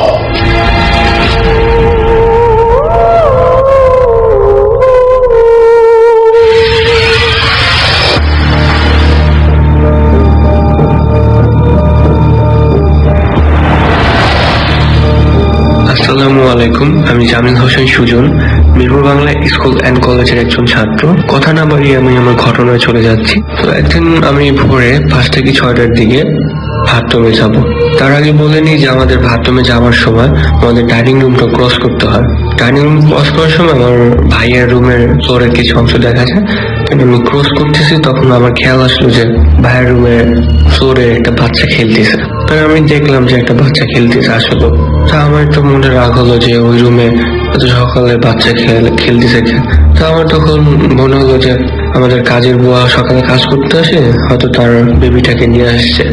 তো ওই রুমে কম্পিউটারটা একটু রাজি হলাম মনে মনে।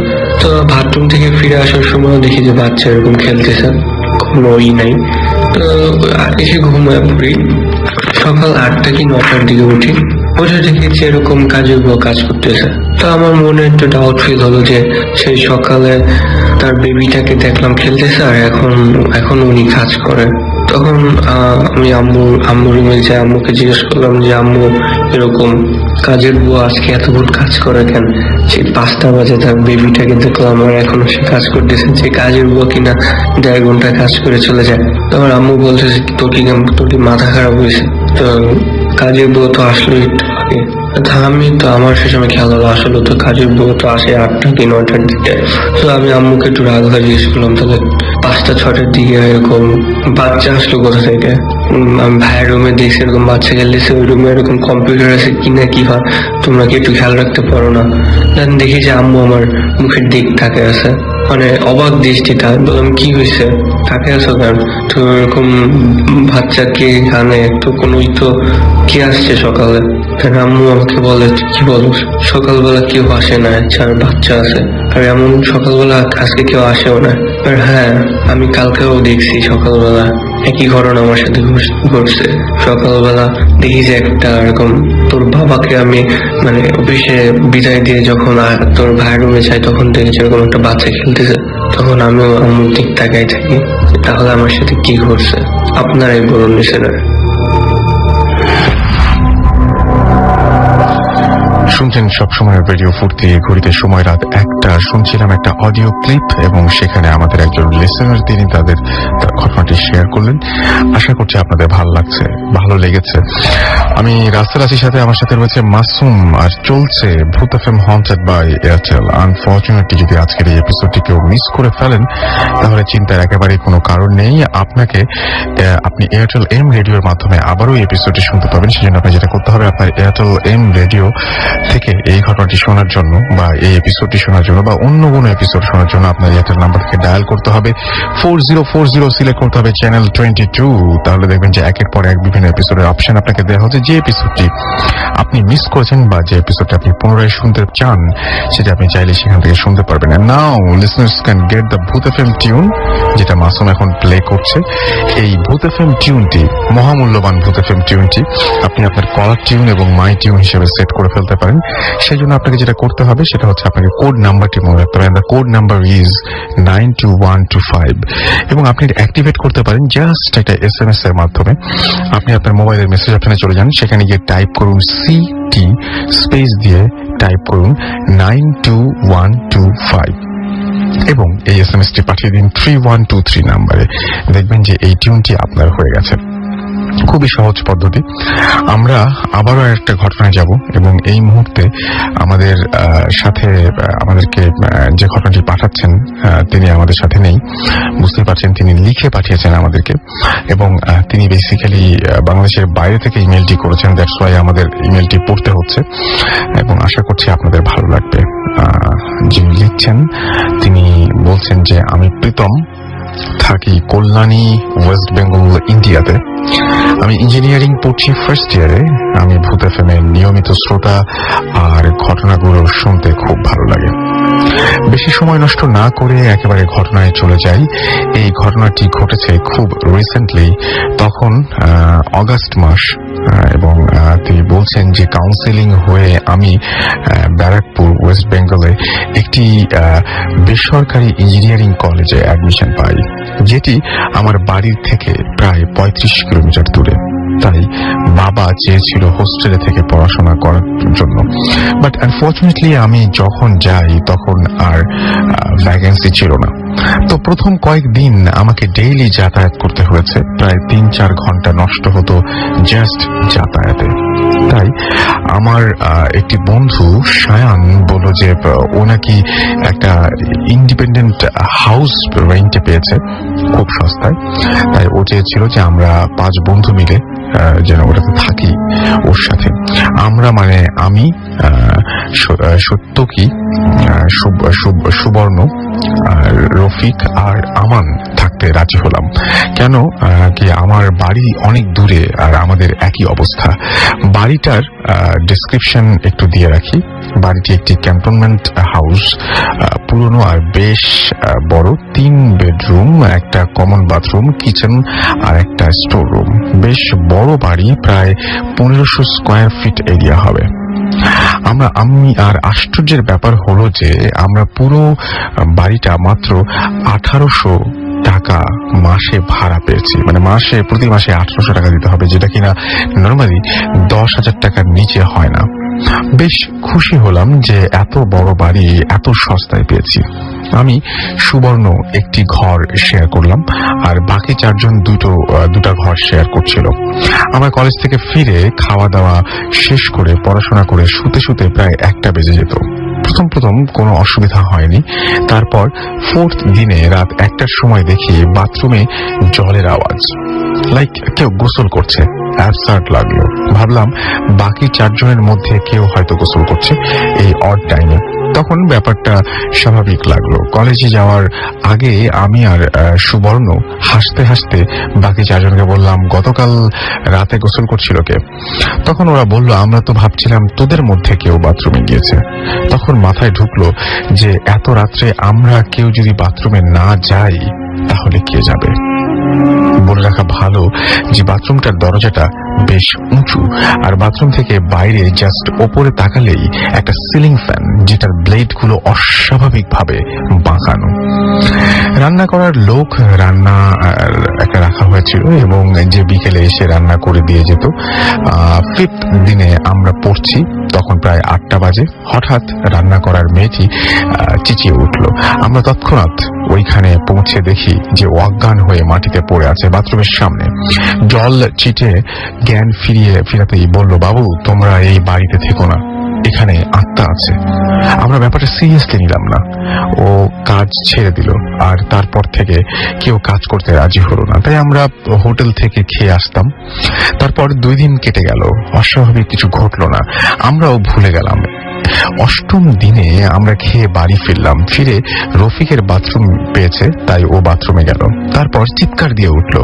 আমরা গিয়ে দেখি রফিকও বাথরুমের সামনে অজ্ঞান হয়ে পড়ে আছে। সবাই মিলে রফিককে ঘরে নিয়ে এলাম। তারপর সবাই রফিকের জ্ঞান ফেরানোর চেষ্টা করতেই সুবর্ণ বলল, বাথরুমে মনে হয় একটা ছায়ার মতো কিছু দেখলাম। আমরা কথা কেটে দিলাম।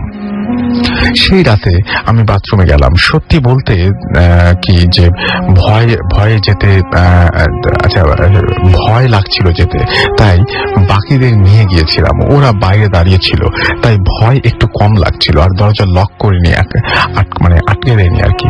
বেরোনোর সময় মনে হলো কিছুর সাথে আমার মাথাটা বুক অবধি ধাক্কা লাগলো। এদিকে কিছুই দেখতে পাচ্ছিলাম না। সামনে আমার বন্ধুরা আমার দিকে এক দৃষ্টিতে চেয়ে রয়েছিল। তাদের চেহারা ভীষণ আতঙ্কিত। আমিও ভয় পেয়ে গেলাম। তখন আমি বাথরুমের দিকে তাকালাম। ওই সিলিং ফ্যানটার ছায়ার সাথে স্পষ্ট একটা মানুষের শরীর ঝোলার ছায়া পড়েছিল। এদিকে আসলে শুধু সিলিং ফ্যানটাই দেখা যাচ্ছে, কিন্তু ছায়াটা স্পষ্ট মনে হচ্ছিল কেউ ওখানে ঝুলছে। আমরা 2 বন্ধু ইতোমধ্যে সেন্সলেস হয়ে গিয়েছিল। আমরা বুঝতে পারছিলাম না কি করব। এরকম মেন্টাল চাপ প্লাস ভয় আমি নিতে পারিনি। সকালে উঠে দেখি আমি আর রফিক সেই বাথরুমের সামনে মাটিতে পড়ে আছি, মাথায় প্রচন্ড ব্যথা। বাকিরা সকালে আসতে শুনলাম যে ওরা আমাদের ছেড়ে পালিয়েছিল। তারপর আর সময় নষ্ট না করে আমরা প্যাক করে অন্য একটা মেসে গিয়ে উঠলাম। তারপর ওই মেসের গার্ডিয়ান বলল যে ওই বাড়িটা নাকি ব্রিটিশ অফিসিয়াল তাদের বাংলো, এবং ওই অফিসিয়াল নাকি গলায় দড়ি দিয়েছিলেন। কখনো প্যারানরমাল জিনিস বিশ্বাস রাখতাম না, কিন্তু ওই দিনটার পর থেকে বিশ্বাস করতে বাধ্য হলাম। এখনো ওই দিনটার কথা ভেবে গায়ে কাঁটা দিয়ে ওঠে। তারপর থেকেই আমি ভূত এফএম শুনি, ভালো লাগলে পড়ে শুনিও। আমি এই ঘটনাটি পড়ে শোনালাম, এবং থ্যাংক ইউ আমাদেরকে ওয়েস্ট বেঙ্গল থেকে প্রাতিম আমাদের এই ইমেলটি করেছেন। আপনাকে অনেক অনেক অনেক অনেক ধন্যবাদ আমাদের সাথে আপনার এই ঘটনাটি শেয়ার করার জন্য। আমরা চলে যাব আমাদের পরবর্তী ঘটনায়। আমাদের পরবর্তী অতিথির কাছে আপনার নামটা বলবেন এবং জানিয়ে দিবেন যে কোথা থেকে আপনি এসেছেন। ধন্যবাদ রাসেল ভাই আমাকে আবারও আমন্ত্রণ জানানোর জন্য। আমি মোহাম্মদ তরিকুল দান্তম্ময় ফ্রম যাত্রাবাড়ি। ওকে, আমরা ঘটনায় চলে যাই। আমরা সরাসরি ঘটনাতে যাচ্ছি। ঘটনাটা ঘটেছিল এটা হলো আমার দাদার সাথে। তো এই ঘটনাটার সম্পূর্ণ সাক্ষী ছিল হলো আমার আব্বা। তো আব্বু ঘটনাটা আমাকে নিজে বলছে যে আমার দাদার এক ফ্রেন্ডের মেয়ে অসুস্থ ছিল। তো তাদের বাসা ছিল আমাদের বাসা থেকে প্রায় অনেক কিলোমিটার দূরে। তো আমি জায়গাটা বলতে চাইতেছি না, কারণ এই জায়গায় এখন অনেক ঘনবসতি হয়ে গেছে, দরকার নেই। তো আমাদের বাসা হলো যাত্রাবাড়িতে, দাদুর বাসা। আমার দাদুর বাসায় সবাই একসাথে থাকতাম। তো এখান থেকে তারা রওনা দিল সন্ধ্যার দিকে, সন্ধ্যার মাগরিবের নামাজের পরপর তারা রওনা দিল। তারা যাচ্ছে, তারা যাওয়ার সময় একটা রাস্তা পড়লো। তো রাস্তাটাতে কিছুটা সমস্যা অনেক সময় হইতো, মানে অনেকে জানে আসলে এই সমস্যা হয়। তো তারা যাচ্ছে ওইখান দিয়ে। তো আমার আব্বা তখন আমার বাবাকে বলতেছে যে একটু সাবধানে থাকো, আমার সাথে থাকো, সমস্যা আছে। তো আমার দাদার যে ভাই, উনি জিনিসটা মানে গ্রাহ্য করলো না। উনি বললো যে তখন কি সমস্যা, ইয়াং তখন ওই জিনিসগুলি প্যারানর্মাল ব্যাপারগুলি তারা অতটাই করলো না, কিন্তু আমার দাদা জিনিসগুলি খুবই বুঝতে পারতো। তো ওনারা যখন শ্মশানঘাটটা পার হয়ে যাওয়ার ঠিক পরপরই অনেক দূর আগানোর পরে আমার বাবা আমার দাদাকে বলতেছে যে আব্বা একটু দাঁড়ান। আঞ্চলিক ভাষায় বলতেছে, ঢাকার ভাষায়, যে আব্বা একটু দাঁড়ান। কেন, কি হয়েছে? কাকা তো অনেক পিছনে পড়ে গেছে। কাকা পিছনে পড়ছে কোথায়? কাকা তো ওই গাছতলায় কি জানি করতেছে। একদম পূর্ণিমার রাত দেখা দিতেছে কিছুটা। তো আমার দাদা ওই জায়গায় একদম যায়, সরাসরি যাওয়ার পরে বলে তুমি এখানে কি করতেছ এত রাত্রে? উনি বলতেছে যে ভাই দেখেন না কি সুন্দর একটা বাচ্চা বসে কান্না করতেছে, আমার খুব খারাপ লাগতেছে বাচ্চাটার জন্য। দাদা বলতেছে যে তুমি ওকে এখানে রাখো, আমাদের সাথে চলো চুপচাপ, এত কথা এখন বলার দরকার নেই, তুমি চলো। উনি শুনতেছে না, উনি মানে এমন বিহেভটা করতেছে, মানে দাদাও আর থামাইতে পারতেছে না। তো উনি বললো যে যত সময় নষ্ট হবে তত সমস্যা। তো উনি বাচ্চাটাকে বাচ্চা তুমি নাও, চলো। তো নিয়ে যাইতেছে, আমার আব্বুকে একদম আগে দিয়ে দিল, যেহেতু আমার আব্বু তখন প্রায় 15-16 বছর বয়স, আব্বুকে একদম আগে দিয়ে দিল। তারপরে আমার দাদা, তার সর্বশেষে ছিল আমার ওই দাদার ভাই। তো তারা ওই রাস্তা ক্রস করার পরে আব্বু আর দাদা অনেক আগে চলে গেল আবারও। তো উনি অনেক জোরে পিছন দিকে একটা আত্মচিৎকার হলো। আত্মচিৎকার হওয়ার সাথে সাথে আমার বাবা এবং দাদা ওই জায়গায় দৌড়ায় গেল। দৌড়ায় যাওয়ার পরে বলতেছে কি হয়েছে, মানে কি, মানে একটা বিচ্ছিরি অবস্থা। উনি বলতেছে যে আমি মানে 2বার জাস্ট রিপিট করার পরে মানে সেন্সলেস ওই জায়গায়। পরে ওনাকে ওই ফ্রেন্ডের বাসায় নিয়ে যাওয়া হয়। রাত্রে তার কোনো সেন্সই আসে না। পরদিন সকালে যখন সেন্স আসে তখন সে বলে যে আমার তো বাচ্চাটাকে এত ভালো লাগছিল, কোলে নিয়েছি, হাঁটতেছি, আপনারা তো আগে চলে গেছেন, হাঁটতেছি, এই সময় আমি দেখি যে বাচ্চাটার পুরো শরীরটা লোমশ হয়ে গেল, 2টা দাঁত বের হয়ে গেল বড় বড়, চোখ 2টো জায়গার চোখ নাই, আমি আর নিজে ঠিক থাকতে পারি না। আমি বাচ্চাটাকে ফালায় দেওয়ার সাথে সাথে সে আমার পায়ে ধরে, আর ওই সময় আমার এরপর আর কিছু মনে নাই। তো রাসেল ভাই একটা ব্যাপার যেটা খুব অদ্ভুত, যে এর ঠিক 7 দিন পর আমার ওই দাদা মারা যায়। তো মারা যাওয়ার আগে একটা জিনিস আমরা সবাই, আমার তখন তো আমার চাচারা অনেক বড়, আব্বু অনেক বড়, তারা সবাই এই জিনিসটা দেখে যে সে মারা যাওয়ার 7 দিন আগে থেকে তার পুরো বাসাটা কিছু কুকুর, মানে পুরা রাত্র হইলেই ডাকাডাকি করতো কুকুর। আর কুকুরগুলি তারা কখনো এলাকায়, মানে এরকম কুকুর মানে অস্বাভাবিক, বিদেশি যে কুকুরগুলি আছে এরকম দেখতে। তো তারা খুব অবাক হইতো যে কুকুরগুলো অনেকবার ধরারও চেষ্টা করছে, যে এত সুন্দর কুকুর পালি, কিন্তু ধরা সম্ভব হয়নি। আর আমার ওই দাদা যেদিন মারা যায় সেদিন আমার বাবা তার গোসল দেয়, আমার দাদাও ছিল সাথে। তো তারা 2জন লাশ দেখার পরে ফ্যামিলির আর কোনো পার্সন লাশ দেখতে পারেনি, কারণ তার লাশটা এত বিভৎস হয়ে যায় আর একদম সম্পূর্ণ নীল হয়ে যায় তার লাশটা। এবং সেই সময় মানে সবাই আর লাশটা দেখতে পারে না। তার ঠিক 3 থেকে 4 ঘন্টা পর তার লাশ দাফন দেওয়া হয়। কিন্তু দাফন দেওয়ার পরে এখনো নাকি আমাদের মানে কবরস্থানের আশেপাশে যারা যায় আমাদের কবরস্থানে, তারা মানে নাইট গার্ডরা অনেকেই বলে যে রাত্রে এরকম সমস্যা হয়, অনেক আওয়াজটাও শোনা যায় ওই কবরের আশেপাশ থেকে। আর ওনার কবরটা একদম বাঁশঝাড়ের সাইডে, আমার দাদা কি যেন জানি বুঝে আর কি বাঁশঝাড়ের সাইডে দেয়, এখনো স্টিল কবরটা আছে, অনেকেই যায় দেখে, এই ঘটনাগুলি হয়। ওকে, আপনাকে অনেক অনেক অনেক অনেক ধন্যবাদ। আমরা চলে যাচ্ছি আমাদের পরবর্তী ঘটনায়। তার আগে কিছু SMS পড়ে ফেলতেছি। আমাদেরকে আল মারুফ হাসান গ্রিন রোড থেকে SMS করেছেন এবং তিনি ভূত FM শুনছেন জানিয়েছেন এবং তিনি আশা করছেন আজকের এপিসোডটি ভালো হবে। শাহরিয়ার আমাদেরকে SMS করেছেন সুদর্শন হল থেকে এবং তিনি বলছেন যে আজকের এপিসোডটি কঠিন। ওকে, শুভ কলাবাগান থেকে SMS করেছেন এবং তিনি বলছেন যে আজকের ঘটনাগুলোতে তার ভয় লাগছে। সনি আমাদের SMS করেছেন এবং তিনি বলছেন যে কালকে তার বেশ কাজের দিন, স্কুলে অনেক ঝামেলা রয়েছে, তারপর তিনি শুনছেন। তরুণ আমাদের SMS করেছেন এবং আমাদেরকে SMS করেছেন কাব্য ভালুকা ময়মনসিংহ থেকে, ভূত FM শুনছেন তিনি। আমাদেরকে আতিক ঢাকা কলেজ থেকে SMS করেছেন এবং তিনি বলছেন যে তার গ্র্যান্ডফাদার খুবই অসুস্থ, দোয়া করতে বলেছেন, আমরা দোয়া করি তিনি যেন দ্রুত সুস্থ হয়ে ওঠেন। আকাশ ময়মনসিংহ থেকে SMS করেছেন আমাদেরকে সাগর এবং তার ফ্রেন্ড সবুজ, তারা লাইট বন্ধ করে ভূত FM শুনছেন। শাহেদ আমাদেরকে এসএমএস করেছেন এবং তিনি বলছেন আমি ভূত এফএম এর অনেক বড় একজন এসি, মানে ফ্যান না, সরাসরি এসিতে চলে গেছেন তিনি। লাকি আখতার ঢাকা থেকে এসএমএস করেছেন এবং তার এসএমএস কখনো পড়া হয় না, এসএমএসটি পড়তে বলেছেন আমাদেরকে। এছাড়াও এসএমএস করেছেন দেখতে পাচ্ছি এভিল ডেড আমাদের এসএমএস করেছেন। এছাড়াও এসএমএস করেছেন আমাদেরকে দীপ, রাজীব, কমল, নোমান, সোহাগ নেত্রকোনা থেকে। তারা 5 জন বন্ধু মিলে ভূত এফএম শুনছেন। রাতুল আমাদেরকে এসএমএস করেছেন আমাদেরকে মুকসিদুল, এছাড়া আমাদেরকে এসএমএস করেছেন মোহনা বাসবো থেকে। ইউসুফ আমাদের এসএমএস করেছেন, তায়াস এবং সনজানা আমাদের এসএমএস করেছেন ঢাকা যাত্রাবাড়ি থেকে এবং আমাদেরকে এসএমএস করেছেন দেখতে পাচ্ছি। এছাড়াও দীপ্তা, অর্থাৎ দীপ্ত হবে মনে হয় নামটা, সাব্বির সালাম আমাদের এসএমএস করেছেন এবং তিনি বলছেন যে এগেইন মাসুম ভাই thanks for awesome background music. Shubho আমাদের এসএমএস করেছেন শিহাব আশুলিয়া থেকে। এছাড়া আমাদেরকে আলমগীর এসএমএস করেছেন, রতন আমাদের এসএমএস করেছেন, সৌরভ বনশ্রী থেকে আমাদের এসএমএস করেছেন আমাদেরকে সাগর খুলনা থেকে। যদি আপনি এসএমএস করতে চান তাহলে মোবাইলের মেসেজ অপশনে গিয়ে টাইপ করুন ফুর্তি, FOORTI ফুর্তি, স্পেস দিয়ে আপনার নাম, স্পেস দিয়ে আপনার মেসেজ পাঠিয়ে দিন 940 নাম্বারে। আর আমরা কিন্তু ঢাকার বাইরে বা ঢাকায় বা যেখানে হোক না কেন স্টুডিওর বাইরে একটা এপিসোড করার চিন্তা ভাবনা করছি। আমরা এর আগেও করেছি সিলেটে, এবার কোথায় যাব সেটা ডিসাইড করবেন আপনারা আপনাদের ইমেইলের উপরে ভিত্তি করে। আপনার যদি এলাকায় কোনো হন্টেড প্লেস থাকে যেখানে আমরা সারা রাত স্টে করতে পারি এবং সেখানকার ঘটনাগুলো আমরা যদি এক্সপেরিয়েন্স করতে পারি, এরকম কোনো যদি জায়গা থাকে যেখানে র্যান্ডম ঘটনা ঘটে, এরকম কোনো হন্টেড প্লেসের ঠিকানা এবং বিস্তারিত বিবরণ আমাদেরকে পাঠিয়ে দিন। আমাদের ইমেল অ্যাড্রেসটি হচ্ছে bhutfm@radiofurti.fm। একই অ্যাড্রেসে আপনি নাম, ঠিকানা এবং ফোন নাম্বার সহ আপনার ঘটনা পাঠাতে পারেন।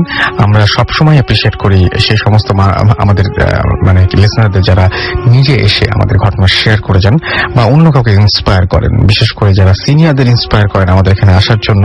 এবং আমরা চাইবো যে আগামী সপ্তাহেও আপনারা ঠিক একইভাবে আমাদের ঘটনা পাঠিয়ে উৎসাহিত করবেন এবং সেজন্য আপনাকে যেটা করতে হবে আপনার নাম, ঠিকানা এবং ফোন নাম্বার সহ আপনার ঘটনাটি লিখে পাঠিয়ে দিতে হবে bhutfm@radiofurti.fm, which is BHOOTFM@radiofurti.fm এই অ্যাড্রেসে।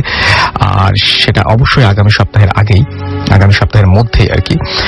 আর আপনি অবশ্যই উল্লেখ করবেন যে আপনি নিজে সে ঘটনাটি শেয়ার করতে চান কিনা বা আপনি চান কিনা যে আমরা সেই ঘটনাটি পড়ে শোনাই, অথবা আপনি চাইলে কিন্তু অডিও ক্লিপের মাধ্যমে আপনার ঘটনাটি আমাদের সাথে শেয়ার করতে পারেন। চলে যাচ্ছি পরবর্তী ঘটনায়। আপনার নাম বলবেন এবং কোথা থেকে আপনি এসেছেন একটু প্লিজ জানিয়ে দেবেন সবাইকে। ধন্যবাদ রাসেল ভাই। আমি মোহাম্মদ আশরাফুল ইসলাম চিলন। আমি মিরপুর থেকে এসেছি, আমার হোম ডিস্ট্রিক্ট নওগাঁতে। তো আমি আমার ঘটনাতে যাচ্ছি। আমার ঘটনাটা আমার চাচার কাছ থেকে শোনা, ছোট চাচা। ঘটনাটা 1996-97 সালের কথা। তখন চেয়ারম্যান ইলেকশন হয়, আমার বড় চাচা চেয়ারম্যান ছিলেন।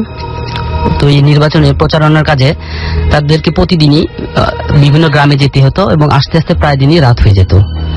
তো যেই দিন তার ঘটনা বলছি সেদিনও ওরকম সকালে তারা বের হয়, আস্তে আস্তে অনেক রাত হয়ে যায়, রাত 8-9 বাজে। গ্রাম অঞ্চলে রাত 8টা অনেক। তারপর ওই দিন প্রচন্ড বৃষ্টি হচ্ছিল এবং তাদের সাথে একটা মোটরসাইকেল ছিল, মোটরসাইকেলটাও নষ্ট হয়ে যায় রাস্তার মধ্যে। তারপর তারা দুজন মোটরসাইকেল ঠেলতে নিয়ে আসতেছিল। আস্তে আস্তে আমাদের গ্রাম থেকে 3-4 গ্রাম দূরে একটা গ্রামে তারা একটা মসজিদ দেখতে পায়।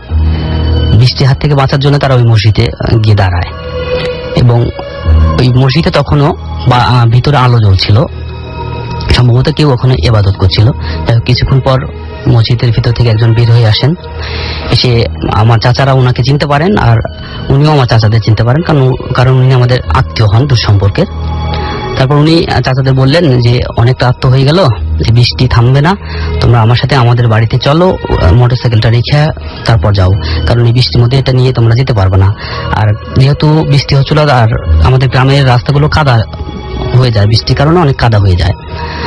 যাই হোক ওখানে যাওয়ার পর রাতে ডিনার করার পর রাত 11টা বেজে যায়, বৃষ্টি ছাড়ে না।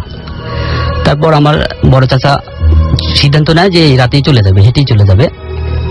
আর আমার বড় চাচা অনেক সাহসী লোক ছিলেন।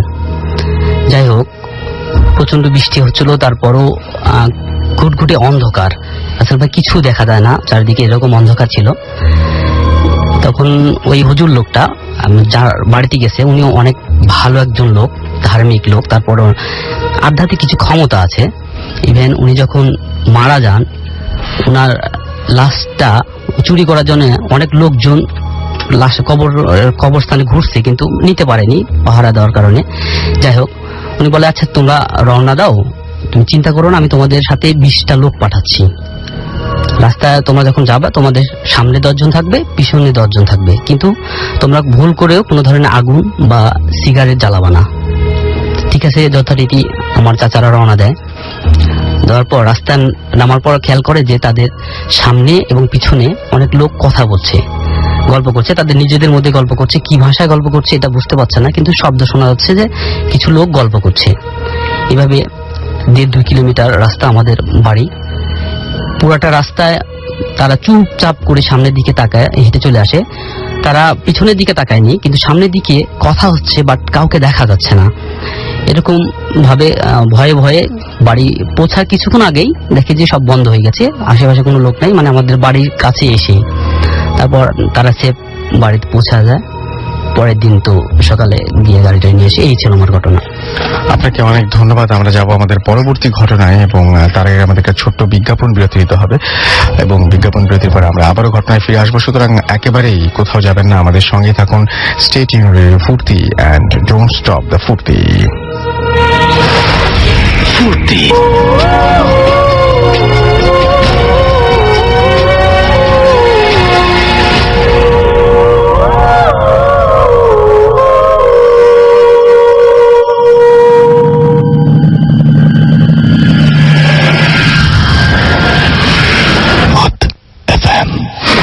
haunted by Airtel.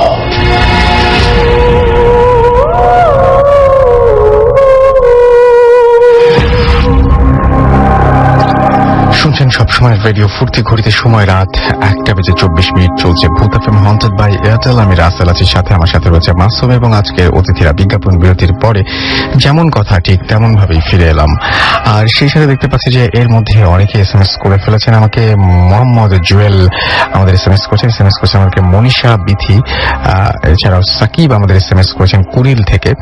আমাদেরকে SMS করেছেন ব্ল্যাক বয় 69 পল্লবী থেকে, এবং আমাদেরকে SMS করেছেন এছাড়াও দেখতে পাচ্ছি মোহাম্মদ ইমরান হুসাইন রাব্বি নারায়ণগঞ্জ খানপুর তাল্লা থেকে, এবং আমাদেরকে SMS করেছেন জীবন মেহেদি আমাদের SMS করেছেন গুলশান থেকে, এবং আমাদেরকে SMS করেছেন দেখতে পাচ্ছি মাহিরা, এবং আমাদেরকে তিনি জানিয়েছেন যে একদম SSC এক্সাম একদম কাছে, এবং তিনি সবার দোয়া চেয়েছেন।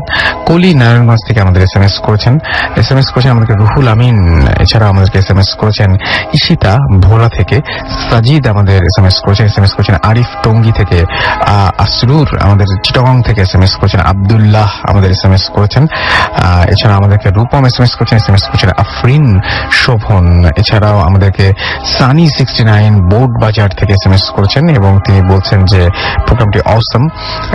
এছাড়া আমাদেরকে SMS করেছেন দেখতে পাচ্ছি দেবাশিস ময়মনসিং থেকে, এছাড়াও আমাদেরকে পিয়াল SMS করেছেন আকাশ মোহাম্মদপুর থেকে, এবং আমাদেরকে SMS করেছেন প্রিয়াঙ্কা, SMS করেছেন আমাদেরকে মোহাম্মদ ওয়াসিম সহ আরো অনেকে। আপনি যদি SMS করতে চান তাহলে মোবাইলের মেসেজ অপশনে গিয়ে টাইপ করুন ফুর্তি, FOORTI ফুর্তি, স্পেস দিয়ে আপনার নাম, স্পেস দিয়ে আপনার মেসেজ, আর পাঠিয়ে দিন 9840 নাম্বারে। চলে যাচ্ছে আমাদের পরবর্তী ঘটনায়। আপনার নামটা আরো একবার বলবেন, বলে আপনার ঘটনাটা প্লিজ শেয়ার করবেন। আমি মোহাম্মদ তরিকুল দাওয়ান তন্ময়, যাত্রাবাড়ি থেকে। তো এবার যে ঘটনাটা হলো আমার দাদু বাসার। তো আমরা একটু ছোট্ট করে বলি রাসেল ভাই, আমরা অনেকে এখন ইয়াং জেনারেশন মনে করি যে আসলে প্যারানর্মাল অ্যাক্টিভিটিস এগুলি আসলে কিছু নাই বা এরকম কিছু হয় না ঘনবসতির কারণে, কিন্তু এটা আসলে ভুল। এটা আল্লাহ তাআলার সৃষ্টি, সেটা হবেই স্বাভাবিক ব্যাপার, এটা এখনো হচ্ছে। তো এই ঘটনাটা রিসেন্ট, এই গত বছরের 2012 নভেম্বরের ঘটনা। তো আমাদের দাদু বাসার, মানে আপনি বোধহয় জিনের কথা বলছিলেন, যে জিন আছে এটা আপনি বিশ্বাস করেন, এবং সেটাই বলছেন। এটা আমার বিশ্বাস ছাড়া আমরা সবাই মানে জিনিসটা একদম চোখের সামনে দেখছি। আপনি দেখছেন? আচ্ছা, তাহলে ঘটনাটা শুনি আমরা। তো ঘটনাটা হলো যে আমাদের একদিন হঠাৎ করে সবাই সন্ধ্যাবেলা বসে রয়েছি একসাথে। তো বসে থাকার পরে তো কথা হইতেছে, তো এই সময় শুনলাম আমাদের এক বোনের সমস্যা হয়েছে এরকম। তো সমস্যাটা হয়েছে, এর আগেও ওই বাসায় 2টা কাজের মেয়ের এরকম সমস্যা হয়। তো আমাদের ওই বাসার একটা কন্ডিশন হলো দাদু বাসার, যে রাত্রে সন্ধ্যার পরে আমরা কেউ 3 তলা ছাদে যেতে পারবো না। 3 তলা ছাদ টোটালি আমাদের জন্য অফ, বাচ্চারা যারা আছি আর আমরা তো বসে রয়েছি, এরকম সমস্যা হয়েছে আমাদের ওই বোনের। আচ্ছা ভালো কথা, হুজুর টুজুর আসছে। তো আমার কাজিনটা খুব সাহসী, কাজিনটা খুবই সাহসী, ওর নাম রুমেল, ও খুবই সাহসী। তো আমরা সবাই দাঁড়িয়ে রয়েছি এক জায়গায়। তো হুজুর বলতেছে যে আমার একটা বোতল প্রয়োজন, মানে আমাদের আরো বড় ভাই যারা আছে তারা ধরে রাখছে ওরে একটা বাচ্চা মেয়ে, প্রচন্ড পরিমাণে শক্তি, মানে কি যে অবস্থা করতেছে, 2টা গ্লাস ভেঙে ফেলছে সে, তার হাত দিয়ে ব্লিডিং হইতেছে। আমরা তো অবাক একদম। তো আর অনেক আবল তাবল কথাবার্তা বলতেছে। তো এই সময় হুজুর বলতেছে যে একটা বোতল নিয়ে আসো, ওরে বোতলে আটকাবো। তো হুজুরটা খুবই অনেক কাজের একজন মানুষ, আলেম টাইপের। তো আমার ওই ভাই বললো যে আমি যাব। তো হুজুর বললো যে যাও, কিন্তু ভয় পাইতে পারবা না, পিছনে তাকাইতে পারবা না, যেহেতু পুরো বাড়ি অন্ধকার করা। ভয়ও পাইতে মানা করছে, পিছনে তাকাইতেও মানা করছে একদম টোটালি, যে পিছনে তাকাইলে তোমার ক্ষতি হবে। তোমার ভাই গেছে, যাওয়ার পরে একদম উঠোনে যাওয়ার সাথে সাথে সবাই আমরা জোরে একটা চিৎকার শুনি, খুব জোরে একটা চিৎকার শুনি। আর চিৎকারটা দেওয়ার ঠিক কয়েক সেকেন্ড আগে আমাদের বোনটারে যারা ধরে রাখছে, আমার অন্যান্য কাজিনরা, তারা সবাই কিন্তু, আমার বোনটা তখন একদম সেন্সলেস হয়ে যায়। এর সেন্সলেস হওয়ার ঠিক 2 থেকে 3 সেকেন্ড পরেই ঘটনাটা ঘটে। খুব জোরে আমার ভাই চিৎকার করে, আমরা দৌড়ায় যাই উঠানে। দৌড়ায় যাওয়ার পরে দেখি যে মেঝেতে পড়ে আছে, ওর হাত পা টোটালি একদম কাটা ছেঁড়া অবস্থা, এবং ওর 2 দিন পর্যন্ত কোমাতে ছিল, কোনো সেন্স ছিল না। 3 দিনের দিন আমার ভাইয়ের জ্ঞান আসে। তো 3 দিনের দিন যখন জ্ঞান আসে, তখন আমরা জিজ্ঞাসা করি যে কি হয়েছিল, কি ব্যাপার। তখনও কিন্তু ওই জিনিসটা আছে, তখনও সমাধান হয় নাই। তো বলতেছে যে এরকম, আমি তো বোতলটা মাত্র নিলাম রান্নাঘরের ওই জায়গা থেকে, নেওয়ার সাথে সাথে যেই আমি আমাদের উঠানে আসছি, যেহেতু পুরানো দিনের বাড়ি, স্ট্রাকচারও আগের, তো অনেক বড় উঠান আমাদের। তো উঠানে আসার সাথে সাথে মনে হলো আমার এই জায়গা থেকে ওই জায়গা পর্যন্ত একদম ধাক্কা দিল জোরে। আর আমি ব্যালেন্স রাখতে পারলাম না। আমার মনে হলো একবার যে আমি 3 তলা ছাদের উপর উঠে যেতেছি এবং নিচে পড়তেছি। এবং রাসেল ভাই, মানে বিশ্বাস করবেন না যে আমার ভাইয়ের হাত পা কাটছে তো কাটছেই, তার হাতও ভেঙে যায়, পাও প্রায় 1 মাস প্লাস্টার করা ছিল। এই ঘটনার ঠিক 3 থেকে 4 দিন পর আমাদের বাসায় আমরা সবাই রাত্রে ঘুমাইতেছি, হঠাৎ করে ফোন আসে, কি হয়েছে, এরকম এরকম, তাড়াতাড়ি আসো তোমরা, খুব অবস্থা খারাপ বাসার। তো রাত্রে আমরা চলে যাই, একদম মানে টিকার মতো অবস্থা থাকে না বাসার মধ্যে, খুবই খারাপ অবস্থা চলতে থাকে। আমরা তাড়াতাড়ি গাড়ি নিয়ে চলে যাই হলো পোস্তগোলার ওই সাইডে একটা হুজুর আছে, ওই জায়গায়, আমি নামটা পুরোপুরি ভাঙবো না, ওই জায়গায় একটা হুজুর আছে, খুবই বড় উনি, বাংলাদেশে সবাই তাকে চিনে। তো ওই হুজুরের জায়গায় রাসেল ভাই একদম এক্স্যাক্টলি ঠিক এই সময়টাতে আমি ছিলাম গাড়িতে, 2টা গাড়িতে যাই, যে গাড়িতে ও ছিল সেই গাড়িতে আমি ছিলাম, আমার আরেক চাচতো ভাই সাথ ছিল, আর রুমেল ভাই ছিল। তো রুমেল ভাইয়া তো তখন যাইতেছে, রুমেল ভাইয়ের ঝাড়ানো হবে, কারণ তার শরীর অত ভালো না। তো সে ছিল সামনের সিটে, আর আমার আরেক চাচতো ভাই ছিল পিছনে। তো হঠাৎ করে যখন আমরা রোডটা ক্রস করলাম, বুড়িগঙ্গা সেতুটা যখন ক্রস করা শেষ, একদম একটা নির্জন রাস্তা আসলো, তখনই দেখি যে কেমন গাড়িটা কাঁপতেছে। গাড়ি মানে এসি চলতেছে, কিন্তু আমরা প্রচন্ড ঘামাইতেছি সবাই। আমি বললাম, ড্রাইভারে বলতেছি গাড়ির গ্লাসগুলো সব ওপেন করে দাও। ও বলতেছে যে ভাই গ্লাস তো ওপেন কর, আপনি কি বলেন, সব গ্লাস খোলা, এসি চলতেছে। আমার নিজেরই তো অস্বস্তি লাগতেছে। পরে দেখলাম ও আমার হাতের মধ্যে এমন জোরে একটা চাপ দিল রাসেল ভাই, আমি মানে হাত ছাড়াইতে পারতেছি না, কিছু করতে পারতেছি না। আর কিডনিটা একদম দাঁত মাত বের করে, মানে বিভৎস একটা অবস্থা। আমি খুব ভয় পাইতেছি। ভয় পাই সাথে সাথে সেলফোন বের করে আমি পিছনের গাড়িতে কল দিই, কাকা তাড়াতাড়ি আপনারা গাড়ি সামনে নিয়ে আসেন, এরকম এরকম সমস্যা হইতেছে। তো অনেক কষ্ট করে রাসেল ভাই আমরা যাই ওই হুজুরের বাসায়, হুজুর সব রেডি করে রাখে একদম। রাসেল ভাই মানে ঘরটা টোটালি অন্ধকার ছিল, জাস্ট একটা মোমবাতি জ্বালানো ছিল, ওরে রাখে হলো মাঝখানে একটা চক্র আঁকা ছিল। ওটা আসলে পরে আমি জানতে পারি যেটা আসলে একটা ব্ল্যাক ম্যাজিকের চক্র ছিল। তো ঠিক এক্স্যাক্টলি ভাবে আমরা বসার পরে 3 থেকে 4 মিনিট পরে টিনের চালে অনেক জোরে জোরে আওয়াজ হয়, মোমবাতিটা নিভে যায়, এবং সামনের যে জানালা ছিল, জানালাটা একদম ওপেন হয়ে যাওয়ার সাথে সাথে আমাদের পুরো ঘরটা একটা সুগন্ধ, একটা ঘ্রাণ আসে, বাতাস হয়ে যায় প্রচুর। এবং আমরা যেই জায়গায় আছি, প্রত্যেকের সামনে খুব জোরে জোরে, মানে কেউ যদি থাপ্পড় দেয় মাটিতে, জোরে জোরে আওয়াজ হবে, এরকম আওয়াজ হইতেছে। খুব ভয় পাইতেছি আমরা, একটা কি অবস্থা। আর ও খুব চিল্লাইতেছে, আমার যে বোন পথেতেছে, ও খুব চিল্লাচিল্লি করতেছে। তো হুজুর ওরে বললো সবাইকে সালাম দিতে, বললাম, আমরা সবাই সালাম দিলাম। সালাম দেওয়ার পরে যে এই বলতেছে যে আসলে কি হয়েছে না হয়েছে সব শোনার পরে উনি মানে গলাটা খুব বয়স্ক, সমাধান করে দিল। এবং যাওয়ার সময় রাসেল ভাই সবার জন্য মিষ্টি রেখে গেল। কিন্তু আমরা যখন ঘরে ঢুকি, রাসেল ভাই ঘরের একটা জানালা ছিল, একটা দরজা ছিল, আর ওই জায়গায় পুরো ঘরটাই খালি মিষ্টি রাখার কোনো প্রশ্নই আসে না। আমরা যখন লাইট জ্বালানো হলো, তখন আমরা দেখি যে ঘরের এক কোনায় মিষ্টির একটা বাক্স রাখা, বাক্সতে কোনো নাম টাম কিছু লেখা নেই, জাস্ট উপরে আরবি একটা কি লেখা ছিল। তো এরপর থেকে আর কি ঘটনাটা ঠিক হয়ে গেল আর কি সব। ওকে, আপনাকে অনেক ধন্যবাদ। আমরা চলে যাচ্ছি আমাদের পরবর্তী ঘটনা। তবে তারা কিছু SMS আমরা পড়ে ফেলতে চাই।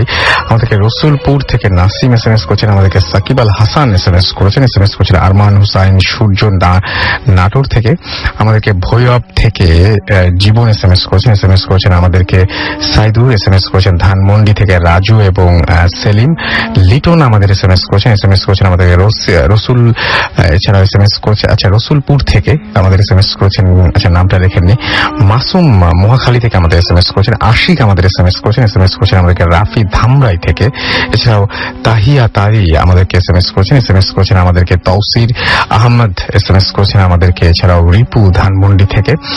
এবং আজকের এপিসোডটি অনেক ভয়ঙ্কর হচ্ছে, সুস্মিতা আমাদের SMS করেছেন পাবনা থেকে, এছাড়াও ঐশী চট্টগ্রাম থেকে SMS করেছেন, SMS করেছেন মুস্তাফিজ, এছাড়াও পিয়াল SMS করেছেন, SMS করেছেন সুমা সহ আরো অনেকে। আমাদের ছোট্ট ব্রেক নিতে হবে এবং ব্রেকের পরে আবারও ফিরে আসবো নতুন অতিথিদের নিয়ে, এবং সেই পর্যন্ত আপনারা আমাদের সঙ্গেই থাকবেন সেটা আশা করছি। যাওয়ার আগে জানিয়ে দিচ্ছি যে আমাদের যদি SMS করতে চান তাহলে আপনার মোবাইলের মেসেজ আপনাকে টাইপ করতে হবে ফুর্তি, FORTI, ফুর্তি স্পেস দিয়ে আপনার নাম, স্পেস দিয়ে আপনার মেসেজ, আর পাঠিয়ে দিতে হবে 9840 নাম্বারে। আমাদের যদি ইমেইল করতে চান এবং ইমেইলের মাধ্যমে ঘটনা পাঠাতে চান তাহলে ইমেল অ্যাড্রেস হচ্ছে bhutfm@radiofurti.fm।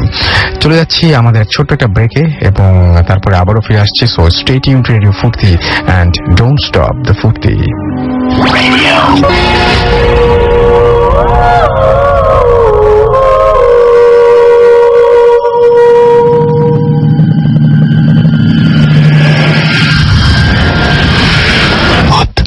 FM haunted by Airtel.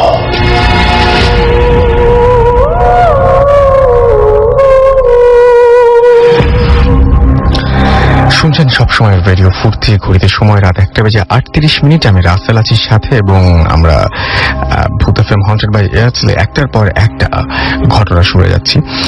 রাত অনেক বেশি হয়ে গেছে, এরপরে আমাদের ঘটনা এখনো আছে, দ্যাটস ওয়াই আমরা আবারও ফিরে আসলাম ব্রেকের পরে।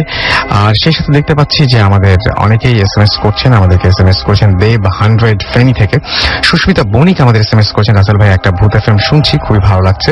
ইসমাইল মিম নাজিরা বাজার থেকে SMS করেছেন, সৌমিত্র রাজশাহী থেকে SMS করেছেন, রুমন মোহাম্মদপুর থেকে আমাদের SMS করেছেন এবং আজকের ঘটনাগুলো তার কাছে অনেক ভালো লাগছে। অনেক ধানমন্ডি থেকে SMS করেছেন, আজকের ঘটনাগুলো তার কাছে অনেক ভালো লাগছে এবং তিনি বলছেন তার টয়লেটে যেতে এখন ভয় লাগছে। আজকে টয়লেটে যেতে অনেকেরই আসলে ভয় লাগবে। তুর্য আমাদের SMS করেছেন ময়মনসিং থেকে, তিথি গাজীপুর থেকে SMS করেছেন আমাদেরকে, সাতকানিয়া তুলাতুলি থেকে SMS করেছেন মুসা, এছাড়াও সাইদ আমাদের চিটাগং থেকে SMS করেছেন, কবির জিনজিরা থেকে SMS করেছেন, SMS করেছেন রনি, এছাড়াও শেখ আমাদের মোহাম্মদপুর শেখ মোহাম্মদ লিটন আমাদের SMS করেছেন রাফি ধামরাই থেকে, মিল্লাত SMS করেছেন সিলেট থেকে আমাদেরকে।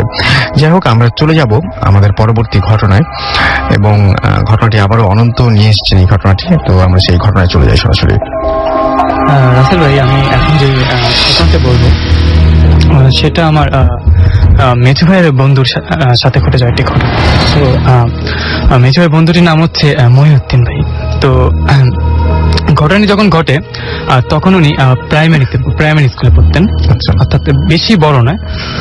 তো কোন একদিন ওনার বাবা মার সাথে ওনার ঝগড়া হয়, অর্থাৎ কোন একটা বিষয় নিয়ে কথা কাটাকাটি হওয়ার পর উনি বেশ রাগ করে উনি ঘর থেকে বেরিয়ে এসে ছাদের উপরে উঠে উনি দরজা লক করে রাখেন। তো যাক, সন্ধ্যা হওয়ার পর সবাই অনেকে খোঁজাখুঁজি করে, কিন্তু ছাদের উপর আর কেউ আসে না, কেউ বুঝতে পারে না যে উনি ছাদের উপর আছে। তো যাই হোক, উনি নক করে ছাদের উপরে থাকে। তো ছাদের উপরে একসময় তিনি ঘুমিয়ে পড়েন। তো রাসেল আগে বলি ছাদটা ছিল লম্বা, অর্থাৎ পাশে খুব কম কিন্তু লম্বা অনেক বড়। তো ছাদের একটা কোণায় ছিল অর্থাৎ একটা নারকেল গাছ আর তেঁতুল গাছ। তো তিনি ওই মাঝামাঝি দিকে শুয়ে পড়েন। তো কোন একটি টাইমে উনি একটু শীতল অনুভূতিতে তার ঘুম ভেঙে যায়। তো উনি চোখ মেলে দেখেন যে মানে বৃষ্টির ফোঁটা পড়ছে উপর থেকে। তো উনি উঠে বসেন। একসময় বৃষ্টির ফোঁটা একটু বড় বড় আকারে পড়া শুরু করলো। তো উনি উঠে বসে হঠাৎ উনি পেছন দিকে তাকান। তো পেছন দিকে তাকিয়ে দেখেন কি যে ছাদের একটা কোণারে, অর্থাৎ এক কোণে যেখানে তেঁতুল গাছ এবং নারকেল গাছটা, সেই কোণারে কি একজন বসে আছে। তো তো তিনি প্রথম ভাবলেন যে হয়তো বা বাড়ির বাইরের ওদের কাজের মেয়েটে হবে এখানে এসে বসে। তো তিনি তেমন কিছু না ভেবে উঠে দাঁড়ালেন এবং এক পা দুপা করে সেদিকে হেরে যেতে থাকলেন। তো ঠিক যখন নাকি কাছাকাছি চলে গেলেন, অর্থাৎ অল্প কিছু দূরত্ব, রাসেল ভাই ঠিক তখনই ওনার মনে হলো যে আসলে উনি কিন্তু ওঠার সময় চারটা লক করে উঠেছিলেন, অর্থাৎ ওনার ভিতর দিয়ে লক করা, অর্থাৎ বাইরে দিয়ে যে কেউ একজন খুলে ভিতরে প্রবেশ করবে সেটা কিন্তু কোনো ওয়ে নেই। এটা ভেবে উনি ঠিক চমকে যান, অর্থাৎ বেশ ভয় পেয়েছেন। তাহলে এখানে কে?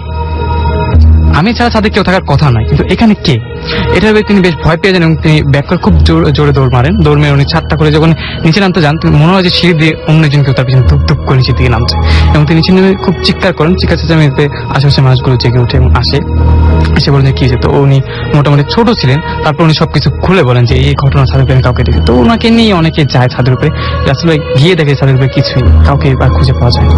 আসলে এটা ছিল ছোট্ট একটা ঘটনা। ওকে, আপনার কাছে আর একটা ঘটনা আছে, সেই ঘটনাটা আমরা শুনে শেষ করে ফেলি। একটা ঘটনা আছে, সেটা আমার এক ছোট ভাইয়ের ঘটনা। ওর নাম হচ্ছে সবুজ হোসেন। তো এটা ওর এক্সামের সময় ঘটনাটা ঘটে। তো ও এক্সামের আগের দিন ও অনেক রাত পর্যন্ত পড়াশোনা করে।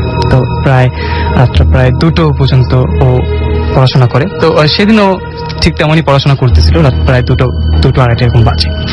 তো ওর রাসেল ভাই, ওর টেবিলটা ছিল একেবারে টেবিলের সামনে ছিল জানালা। তো টিনের ঘরটা ছিল ওদের। তো ওদের ঘরের ওপাশে হচ্ছে একটা ছোট রাস্তা। দিনের বেলা সাধারণত মানুষ আসা যাওয়া করে, রাতের বেলা তেমন আসা যাওয়া হয় না দিক দিয়ে।